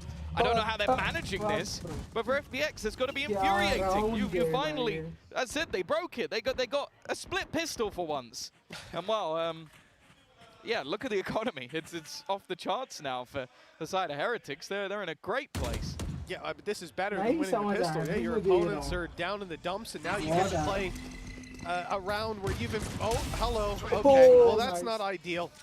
Benji's down immediately. Cover going out. Having been dropped now, there's I believe it's a rifle recovered by Berlin. Opportunity for FPX at least, but yeah, well, I was going to point out that Heretics can build up a lot of money because they're only against pistols, but well, they've already lost one, and now there's a rifle in the mix. Things get a little spooky. Okay. The rifle's now on the ground, and they're going to want to try and retrieve that. Of course, the other side don't know about this. Trying to bait him into an awkward fight, but who's having a great time? Finally will be put down by Ion. But even still, that time has been ticking. And the rest of the players on Heretics haven't just been sitting there. They've got into advanced positions. This post was looking good, but now they're both trapped into the corner. This could be a huge problem. Autumn's found another, and Wood's got nowhere to go, nowhere to escape. He's going to jump and just about survive, trying to do everything, all on his lonesome, but he won't quite be able to. Left completely blind. It doesn't even matter. It will be a Red Bull clutch with the spike ending the round. What? You know, I expected a crazy game. After all you told me about FPX, Tom, but this, I mean, Heretics are matching them. They're on the level. What in the world have I watched in the last 2 rounds? By golly gosh, Tom, I'm starting to lose my mind. Oh man, a Red Bull clutch by the spot. I feel bad for Autumn because he did so much. Even just Woot jumping over. I don't even know if they had time from this point. I don't think they did. But it just the fact that he manages to jump at the right moment to survive. Well, I guess technically they didn't at least get that massive boost in economy. FPX, they probably would have hoped for a win, but they can take that as somewhat of a win. Heretics will reclaim the lead. Again, speaking about FPX and their ability to compete with the best, you're talking about a team that was in the previous Masters final with a sub, or I will say maybe the GOAT of all subs in Battletech, because that doesn't normally happen. Boo almost caught, but he's going to deny any further aggression. Still FPX trying to find some way in and delay. And you can see again, these double smokes, there always comes a point in the round where you have to almost disrespect them a little bit. Well, Young had an angle. The timing not quite great. They were watching as he swung out of the door. Smokes go down, but I don't think the plan is to go to the A side. It looks like the focus is instead moving towards B. Prowler clears it. They won't waste their paranoia, instead using it much deeper, stopping any re-aggression coming out of heaven. Nade pushes them back there, and the plant should now come in safely in the corner. A foothold for Team Heretics, but Life trying to take advantage of the chaos. He's gone straight in with the blast back and got 3! Lighting them up! It's Heretics on the back foot! Out of absolutely nowhere, FPX have got control, and they're starting to defuse already. They've got to go running at them to stop this, and there's no stopping what started here. What a round from Life. That is unbelievable. I don't even know. I don't even know. I think if you saw someone do that in one of your matches, you'd report them for cheating immediately because it's like he's got a million sensitivity just spinning around. Benji's got to be almost broken watching what he just did. Literally. That's insanely clean. Wow. Just as one team seems to take an advantage, the other comes right back again. 8-8. As said, there was no economy built up because of the damage done in the last round. It means there's 3 rifles available. And oh, you can already see the amount of space that's already been taken by FPX. Back and forth we go. Team Heretics, they'll set the sights on the C side, although Grabwell slowing them slightly. Good damage by Berlin. Those spams are deadly. And even the snake bite kill for Autumn. In comes Thrash. It's caught one, but no one's there to convert on it. Flash used up. Young has to be careful, though. I don't know. Okay, they will convert the kill. And no punish. And then the swing from Boo traded out. 2 versus 1. And they can lock this round in here and now with the showstopper if they wanted to. They're just 56 HP, and that call's probably being made. Woot is low, has his ult, and Spike's right in front of him. You're right, he can take that teleport from the shadows. He'll emerge on another site, potentially. But it looks like he's going to stick the plant here and now.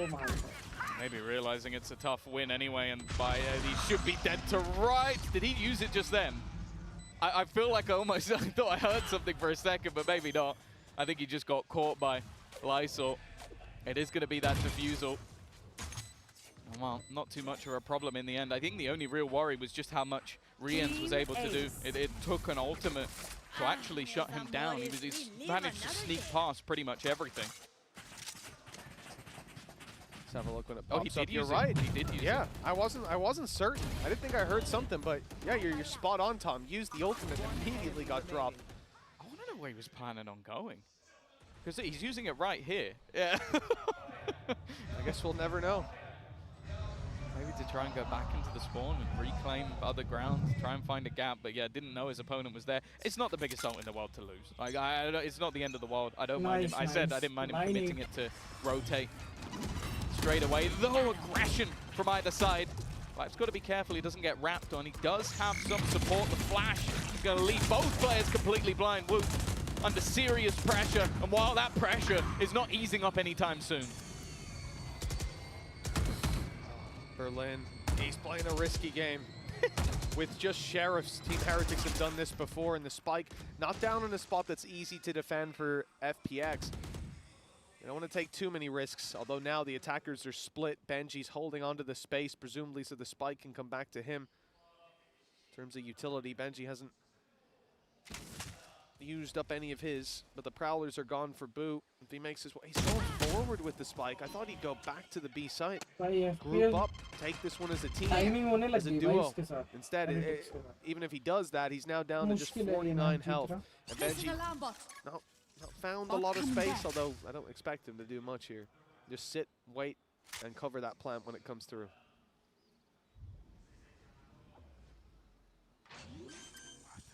30 The seconds side left. of Heretics, they were hoping somebody would make a mistake.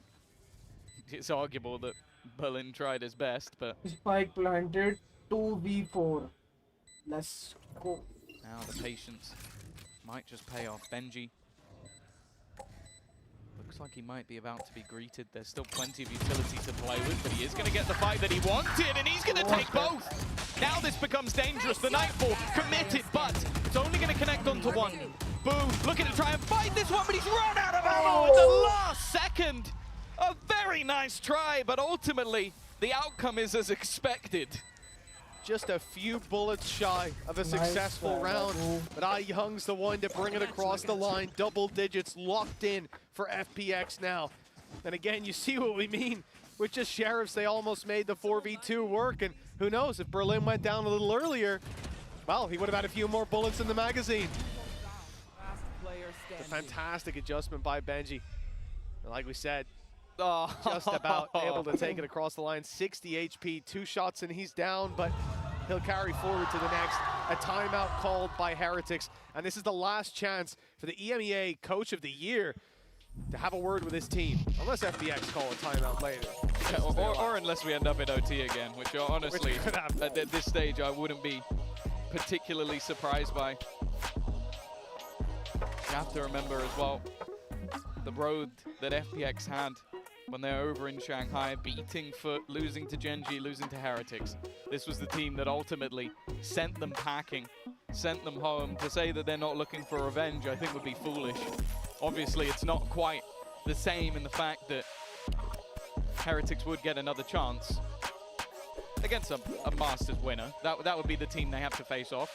Or, if they turn it around and they win this game, then they have to play a Masters winner.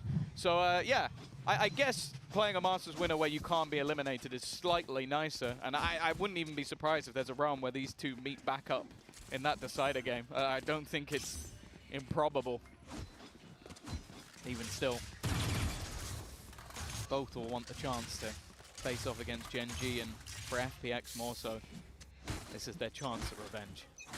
A lot of ultimates very close to being online. Benji and Mini Boo, Lockdown and Showstopper. That Young on the other side after his clutch last round just won away himself. For FPX, this is a round they should have a fairly big advantage in. Benji's already tagged. Lots of weaker weapons, stingers in play. That's where things can get chaotic, where Heretics will move quicker, more sporadically as a unit. So they use the pin. That's the real question. 60% low. With stingers in play, it's definitely a possibility. On the other side of things, we've immediately seen an ult to try and hold them in position, but already they're pushing back in before we've actually seen the plant. And now it has to be the fallback. Never mind, though. Life has been able to take one down. Instead, though, he's going to be caught. A worthwhile trade. Showstopper out. It should be a kill, and it will be. Miniboo trying to fight up close. That spike still yet to be planted, but plenty of time to play with. And Autumn just holding back. That pit still available. Still possible to be put into play. And now it goes in. Miniboo, third kill of the round already. But he is traded out. And now it's the players within the pit. And Autumn's in real trouble. He's caught by Riens. It was the low weapons. It was the problem weapons. And once again, it is something that FPX just cannot deal with. Guys. Well, they came into that round 1 away from lockdown, 1 away from Showstopper. Pick up an orb for the lockdown, and the overcommitment from Life. He gets the nade in, it does damage, it takes down Benji Fishy. Fantastic, but because he's detained, that gives Miniboo this kill, which gives him the ult, which is immediately activated, which gets another kill. And from this point forward, well, there's the point of no return. At least that's how it seemed to be. 9 to 10. That was why I loved on the plant as well. It really was a domino effect. And look at the economy on the other side now. Oh my god, he got 2! He's got 2 off the back of just wall banging, and he's almost got a third! That's an insane start to the round from Boo. Mitchman's very excited. I like this gun. Ever tell you that, Tom? No, I like this gun. It's a nice gun, it's a fun gun. And it's one that's given Heretics a real chance. Even up against pistols, you gotta be careful. That's one thing that I've certainly learned in this series. But they have found themselves an advantage that's almost impossible to throw away. We saw the 2 versus 4 from Heretics with Sheriffs. 2 versus 5. 1 versus 5 now with 7 HP. That is Put it in quite the a difference. Yeah. Get ready. Autumn's name in lights. But I think this supernova is going to be premature. It's going to fade to black. There you go. Boom. And then with the triple equalize, kill. 10-10. A lot of that was down to those wall bangs. The big guns out to play. चलो जी, equalize तो हो चुका है. Again, we see a scenario where one of the teams is in the lead and the other immediately claws it right back. It has been a game that whatever way you think it's going, it could immediately go back in the other direction. And I feel like this is going to be one of those matchups that is going to become a cult classic. Like if you're a real fan of Valorant, you're going to talk about Heretics versus FPX, because last time out, as said, it ended in a 17-15 overtime victory for Heretics, which eliminated FPX from the tournament. Now, they're level again, 10-10, double digits in the ones, and they're going to have to try and come up with something here. Because they're not out of it. They proved in the last map that even if Heretics manage to string rounds together, they can easily turn the game back into their favor. Okay, it's been a bit quieter from the likes of Life and Autumn after the last one, but it really is just going to come down to those late rounds once again. We're going the distance, and I can't say I'm mad about it. Especially seeing Boo pull out that Odin gameplay. It's got a smile on my face. My favorite part about the replay was I was just watching Life's camera as he got hit multiple times, and he just looked so like lost, disappointed, angry, just every negative emotion stewing. We'll see if it continues, and maybe we'll see less A-main aggression from FPX, although looking at the mini-map, I don't think that's likely. A lot of players grouped up and ready to take a fight around this area, perhaps some rubble control to be sought. Will it be a pace change? Because that's the thing.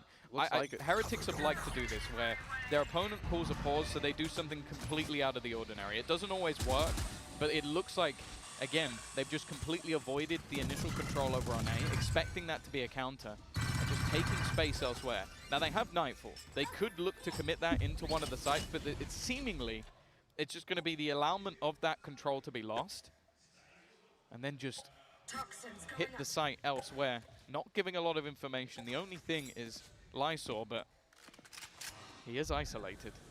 Viper's Pit C and the review till A early, you think at this point that there will be some control, especially that one-way smoke gives it away. But it doesn't look like Heretics are deterred. In fact, Boo's moving around to presumably throw over the reveal. Or perhaps not.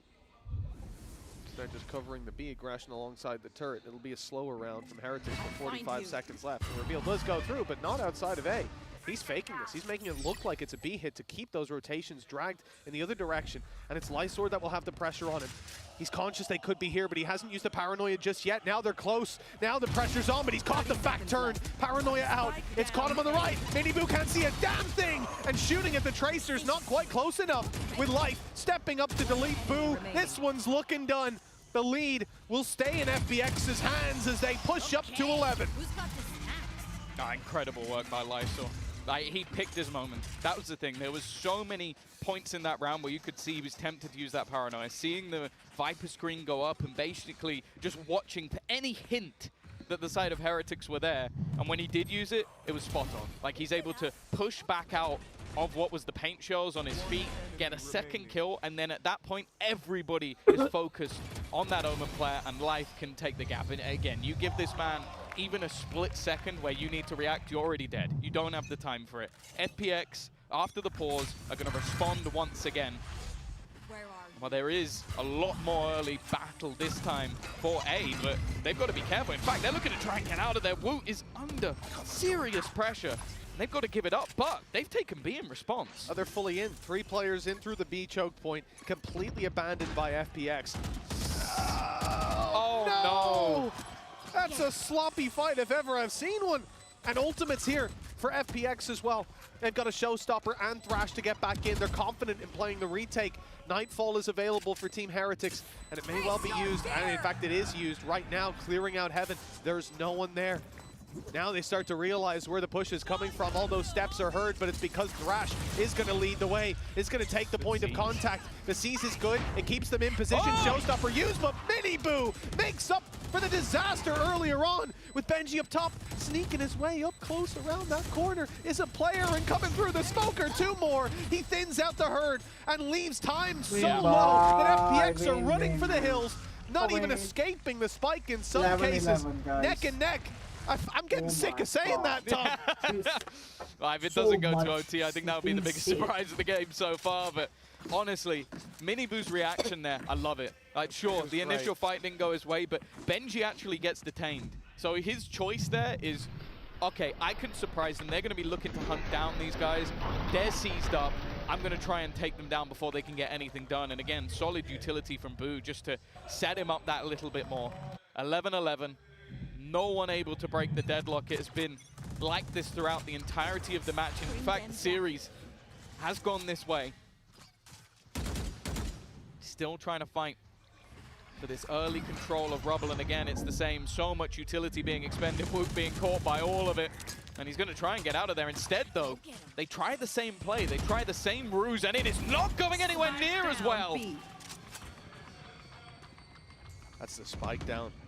And a flank underway, Killjoy turret down, so there's no way they even get that information. And it's double flank too. Life is here as well. There is no stopping the ball for FPX in this round. It got rolling, and it's trampled Heretics, left them flat on 11. And now 1 round away from locking in this series, from the upset that we said, and the desk said, and everyone knew was possible today.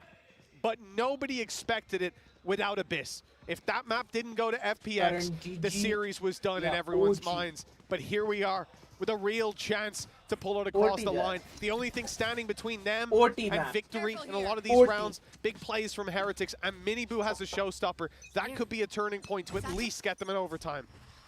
Again, we're going to see this control fought for. It has gone the way of FPX in the majority of rounds. Boo is trying to find something in the aggressive push-up. We open door. They expect it. Oh, they do. That's a big kill. Berlin going down. It was a risk taken, and it was a risk that I don't know if it was worth it. Doesn't seem so, especially with that showstopper online for Miniboo. He's the one picking the kill, but the ult was already there. And the C site now, knowing that there's Viper utility here, they're likely to use it to open the site. That's why Autumn has fallen back so far. He doesn't want to get caught by this big old rocket. But for now, there's no intention to use it.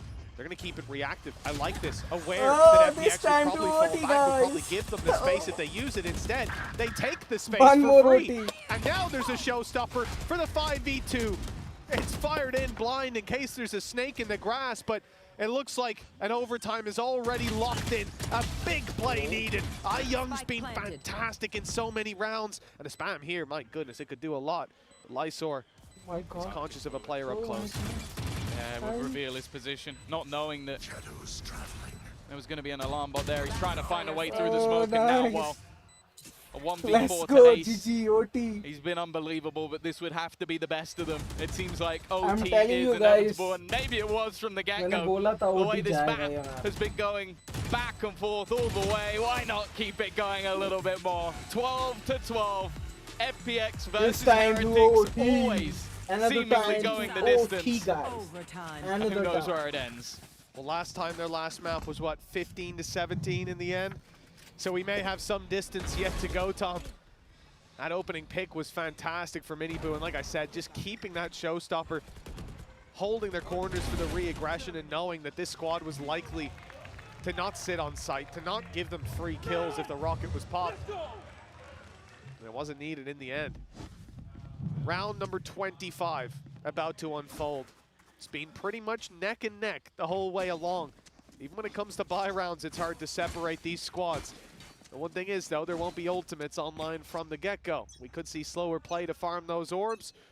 Perhaps a more direct approach from FPX, but I'm looking at the map and it certainly doesn't seem to be the case. They're much more spread out, looking to take the control bit by bit and deny any aggression from this defensive side.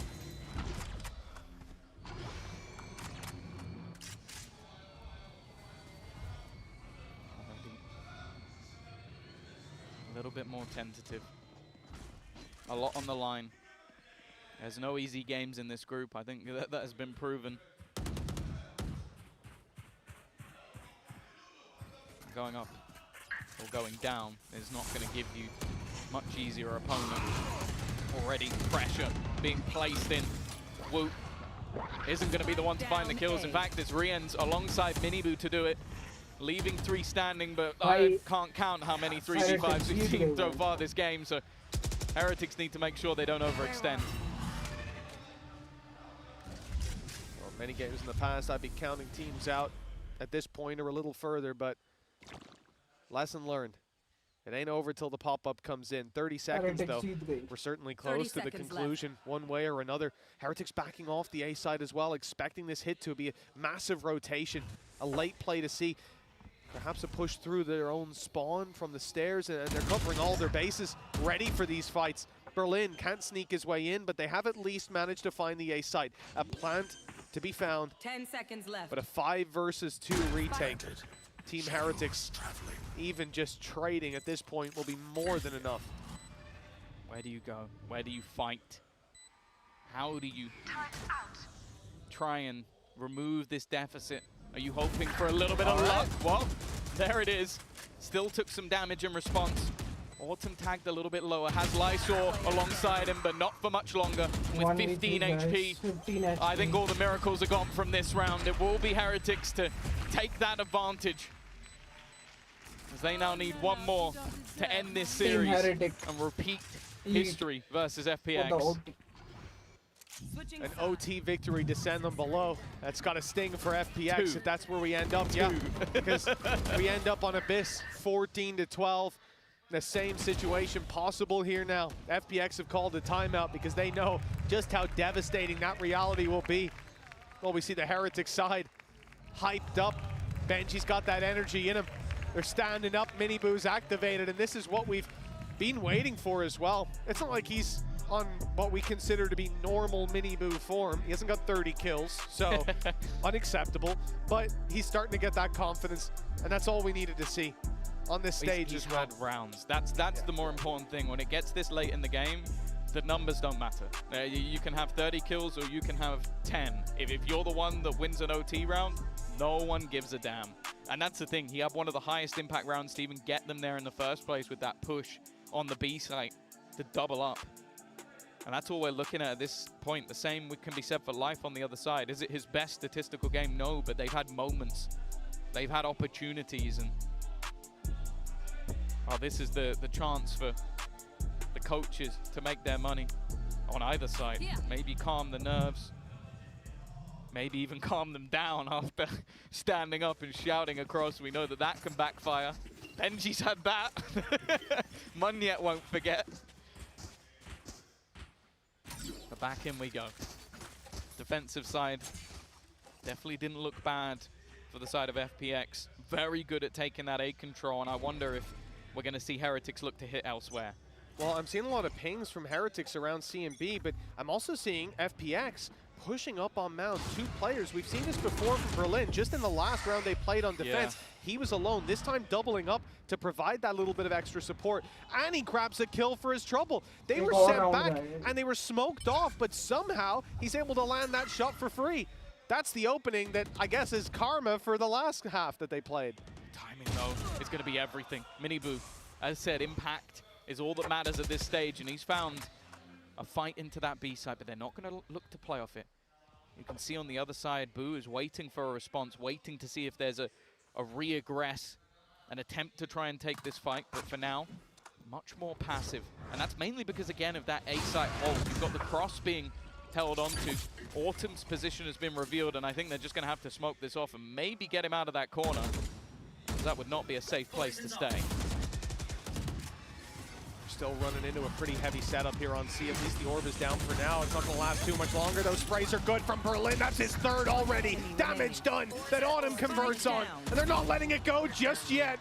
Another overtime required. 13 to 13. There is no split the difference here. Overtime. Sure, it just seems like, well, again, just look at the scoreboard. That tells you all you need to know. The back and forth has been truly astounding from these 2 teams, neck and neck. If anything, we should maybe give them both a chance to play against Sentinels, or both a chance to play against Gen.G, because it really does seem like both teams could or should deserve to go marching on in the upper bracket. Unfortunately, this needs to be decided. The battle continues, the fight for Rubble. A continuous point, actually a deep alarm bot being placed by Benji will mean he can keep this passive hold without needing to go for too much of a fight. In fact, all of his utility is used to that degree on B as well. You can see the turret. Now the rest look to just try and hold on to what has been a massive point of contention in Rubble.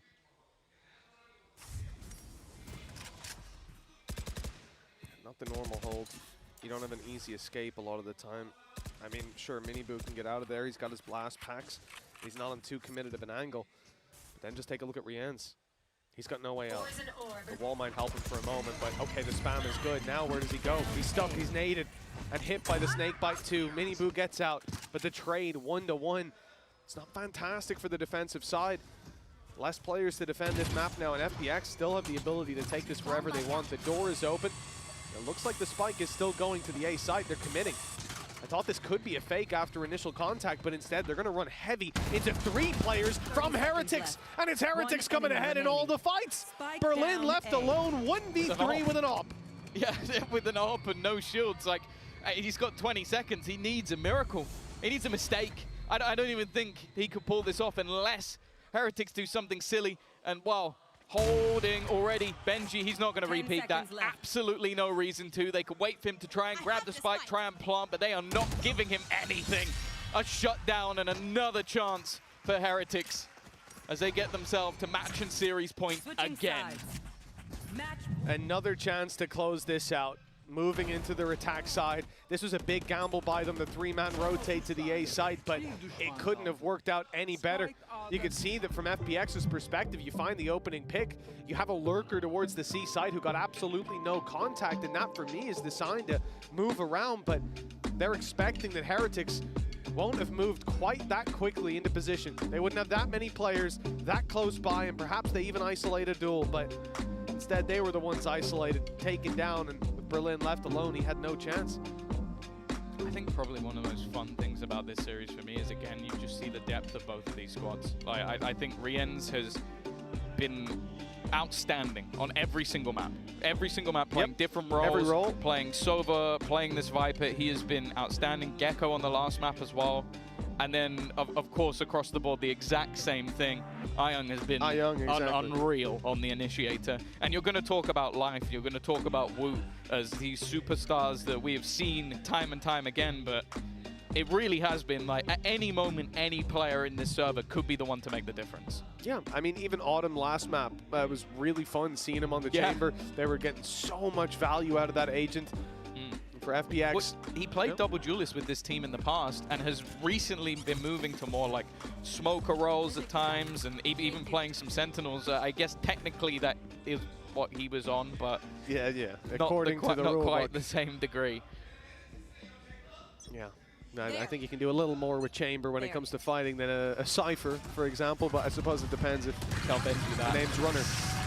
This is huge. The spam, though, has been dodged by FPX.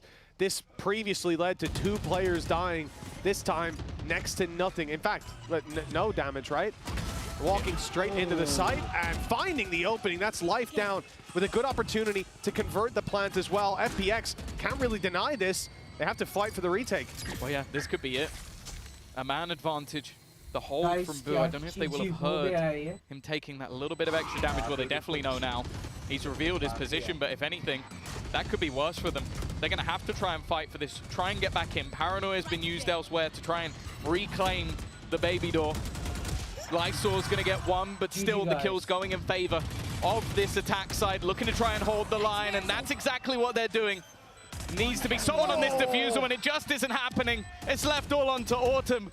He's fought throughout this series, but I think the job is done. Time and time again, you'll see these teams fight against each other, and unfortunately, FPX fall exactly the same way. Separated only by the overtimes. One hell of a fight put up by FPX, but Heretics, after a little break, a little rest, they've come back looking better. Even changing it up. And that's the real head scratcher. The Lotus composition, switching roles, Woot and Boo swapping it over, bringing in Rienz on the Viper. Well, it's worked out, but only barely. This is a squad that I think we're going to see a lot from this tournament. I think you can say the same for both, though. FPX, it would be devastating to see them go out down in that lower bracket, but I think they're going to have one hell of a fight there. Yeah, no, it has been a super impressive performance. I think especially on Bind.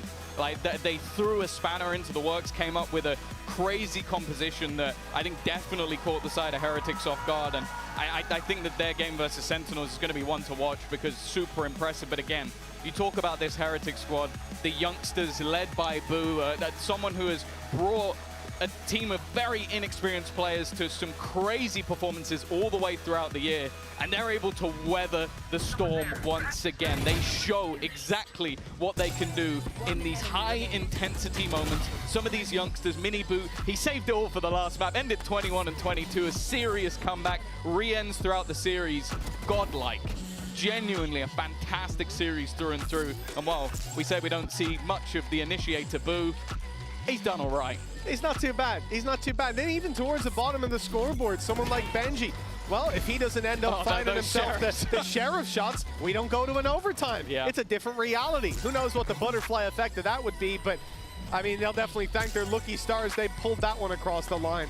A really solid series, a good display from Heretics. I think they've shown us depth, they've shown us the individuals. Mini Boo on stage as well. I think it's a big factor for him to find that confidence here at the international level at Champions up against a squad like FPX. And look, it doesn't get any easier in their group. Group B is a punishing one for sure. You've got some of the highest caliber squads in the world in just this group, but Heretics at least have that little extra buffer now moving through the upper bracket. Yeah, and they also get a very early rematch of their Masters final, which will be an exciting one, I'm sure, for Neil. He's going to be having a heart attack here and there because he's not only had to witness that, but now has to be ready for Gen G going forward. That's not going to be fun, and I'm sorry, Neil, but I would like to see this match again, if I'm honest. Either way, we are going to be heading things off to the stage. I believe we have Boo. What an intense series between FPX and Team Heretics. I have Wood on standby to talk about it. Now, congratulations, Wood, on that win. Just first things first, how crazy was it today? 우트 선수 만나보도록 하겠습니다. 박수 부탁드릴게요. 먼저 오늘 풀세트 개막전 경기 소감부터 들어보도록 하겠습니다. 감사합니다. Thank you so much. How was it today? How crazy was it? It was really good. Like it's just a default FPX game. Like hard, annoying, but we are always winning in the end. So. 항상 FPX 만나면 뭐 경기가 팽팽하고 힘들기는 하지만 그래도 헤리틱스가 항상 이기기 때문에 오늘도 승리해서 기쁘다고 얘기를 했습니다. Now, first time ever competing with the full roster for you guys and actually looking through all of the matches that you guys played, EMEA included, this roster actually has the highest win rate. I'm quoting Josh on this. So what are the chances, do you think, that Heretics has in winning that trophy when it comes to champions with this iteration of Team Heretics? 로스터가 사실 시즌 초에 구성한 로스터 그 자체인데 국제에서는 이 로스터로 또 처음 치르는 거거든요. 좀 첫 경기 치르기도 했었고 팽팽한 경기기는 했지만 이번 로스터 그리고 베스트 5로 치르는 이 경기에 대해서 그리고 이 챔피언스에 대해서 좀 어떻게 느끼고 있는지 물어보도록 하겠습니다. I don't want to jinx it, but our roster is like on our peak right now. We are grinding every day, practicing every day. So I'm feeling good about it. It's gonna be better than other events. 사실 이 베스트 5 멤버가 지금 계속해서 고점을 찍고 있고 너무 열심히 하고 있기 때문에 약간 좀 부두수를 걸기는 그렇지만 그래도 충분히 좋은 성적을 낼 수 있을 거라고 좀 이번 챔피언스 느낌이 좋다고 얘기를 했네요. Now, because you left a huge impact in Shanghai on the duelist role, everyone here is like shouting, we want to see Wood back on the duelist. I know back in EMEA, you guys were doing that double duelist comp and you were playing a little bit of ISO. That thing's nerfed now. So is there any chance that we see you on the duelist here in Champions Seoul?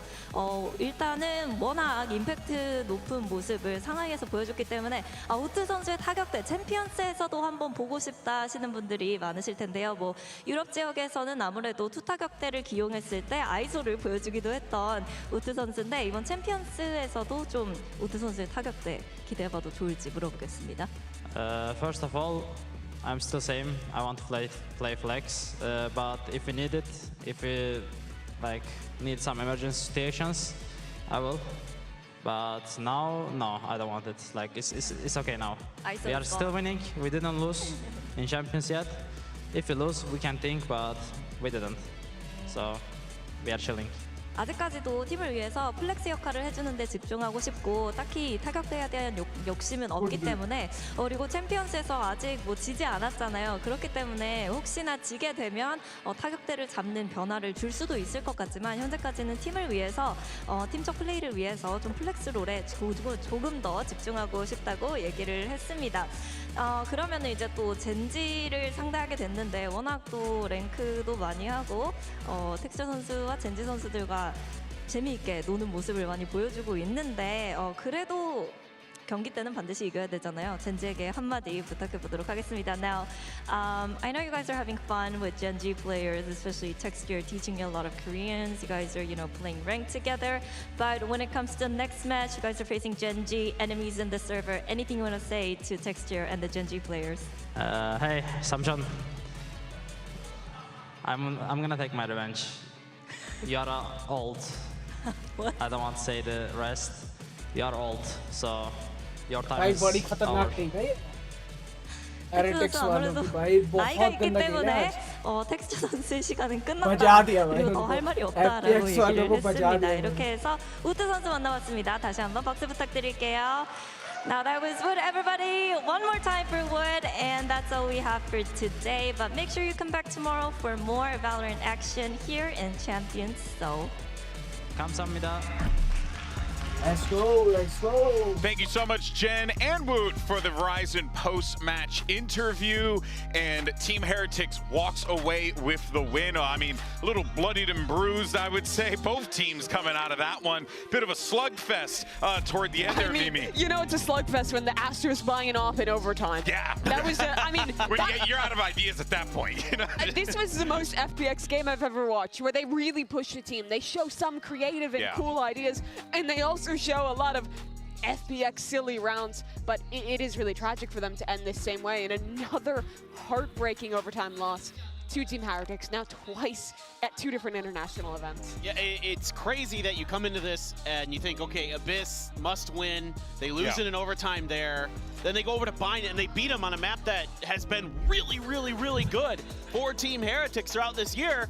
And then you go over to Lotus and you're like, okay, well, they beat them in Shanghai on this map. Surely this time it can go Bind. Like, what could go wrong? And it goes to another overtime. And part of the reason why Heretics was able to get that win, honestly, you know, you got to give love to this guy on your screen right here. Reigns was playing incredible. I mean, this guy was absolutely on fire the entirety of the series and really contributed so much to this Heretics team. This was Ryan's series. I think that Team Heretics strayed a little bit from what at least I thought was like the definition of this team in stage 2 with the mini boot neon, with a lot of these set plays, things like that. We saw a little less of that today. They had to do a lot more on the fly, adapt to this weird stuff that FPX was throwing at them. And it was weird. But the individuals stepped up when they were needed, and Rian's had an excellent day. Not just on map 3, but across the series. Yeah, I mean, Rian's, okay, so there's a lot to talk about with this scoreline for today. He's the only player on Team Heretics that's positive in KD throughout this entire match. Plus 27 across 3 maps. That's nuts. Mini Boo went minus 20. Damn. So he was having a real, real hard time today. Yeah. But Rian stepped the heck up. He was just great from start to finish today. His util was amazing. His fragging was even better. The thing is, though, I'm happy to like wipe away the fact that this was a close game. People are gonna say, "Oh, you almost lost to FPX. That's a big bad sign for Team Heretics." I don't really prescribe to that fully. I think people always underrate the CN teams. I'm guilty of that. I think everyone is when they watch them play regionally, that they look rough. They really are a tough opponent to play against, but they're definitely going to have to clean up a lot of the issues. I think we saw a lot of rounds that they let a lot of individual stuff go the way of FPX, and players weren't quite on their mark, and it seems like they are figuring out some new ideas, some new comps. Take care, guys. कल मिलते हैं आपसे.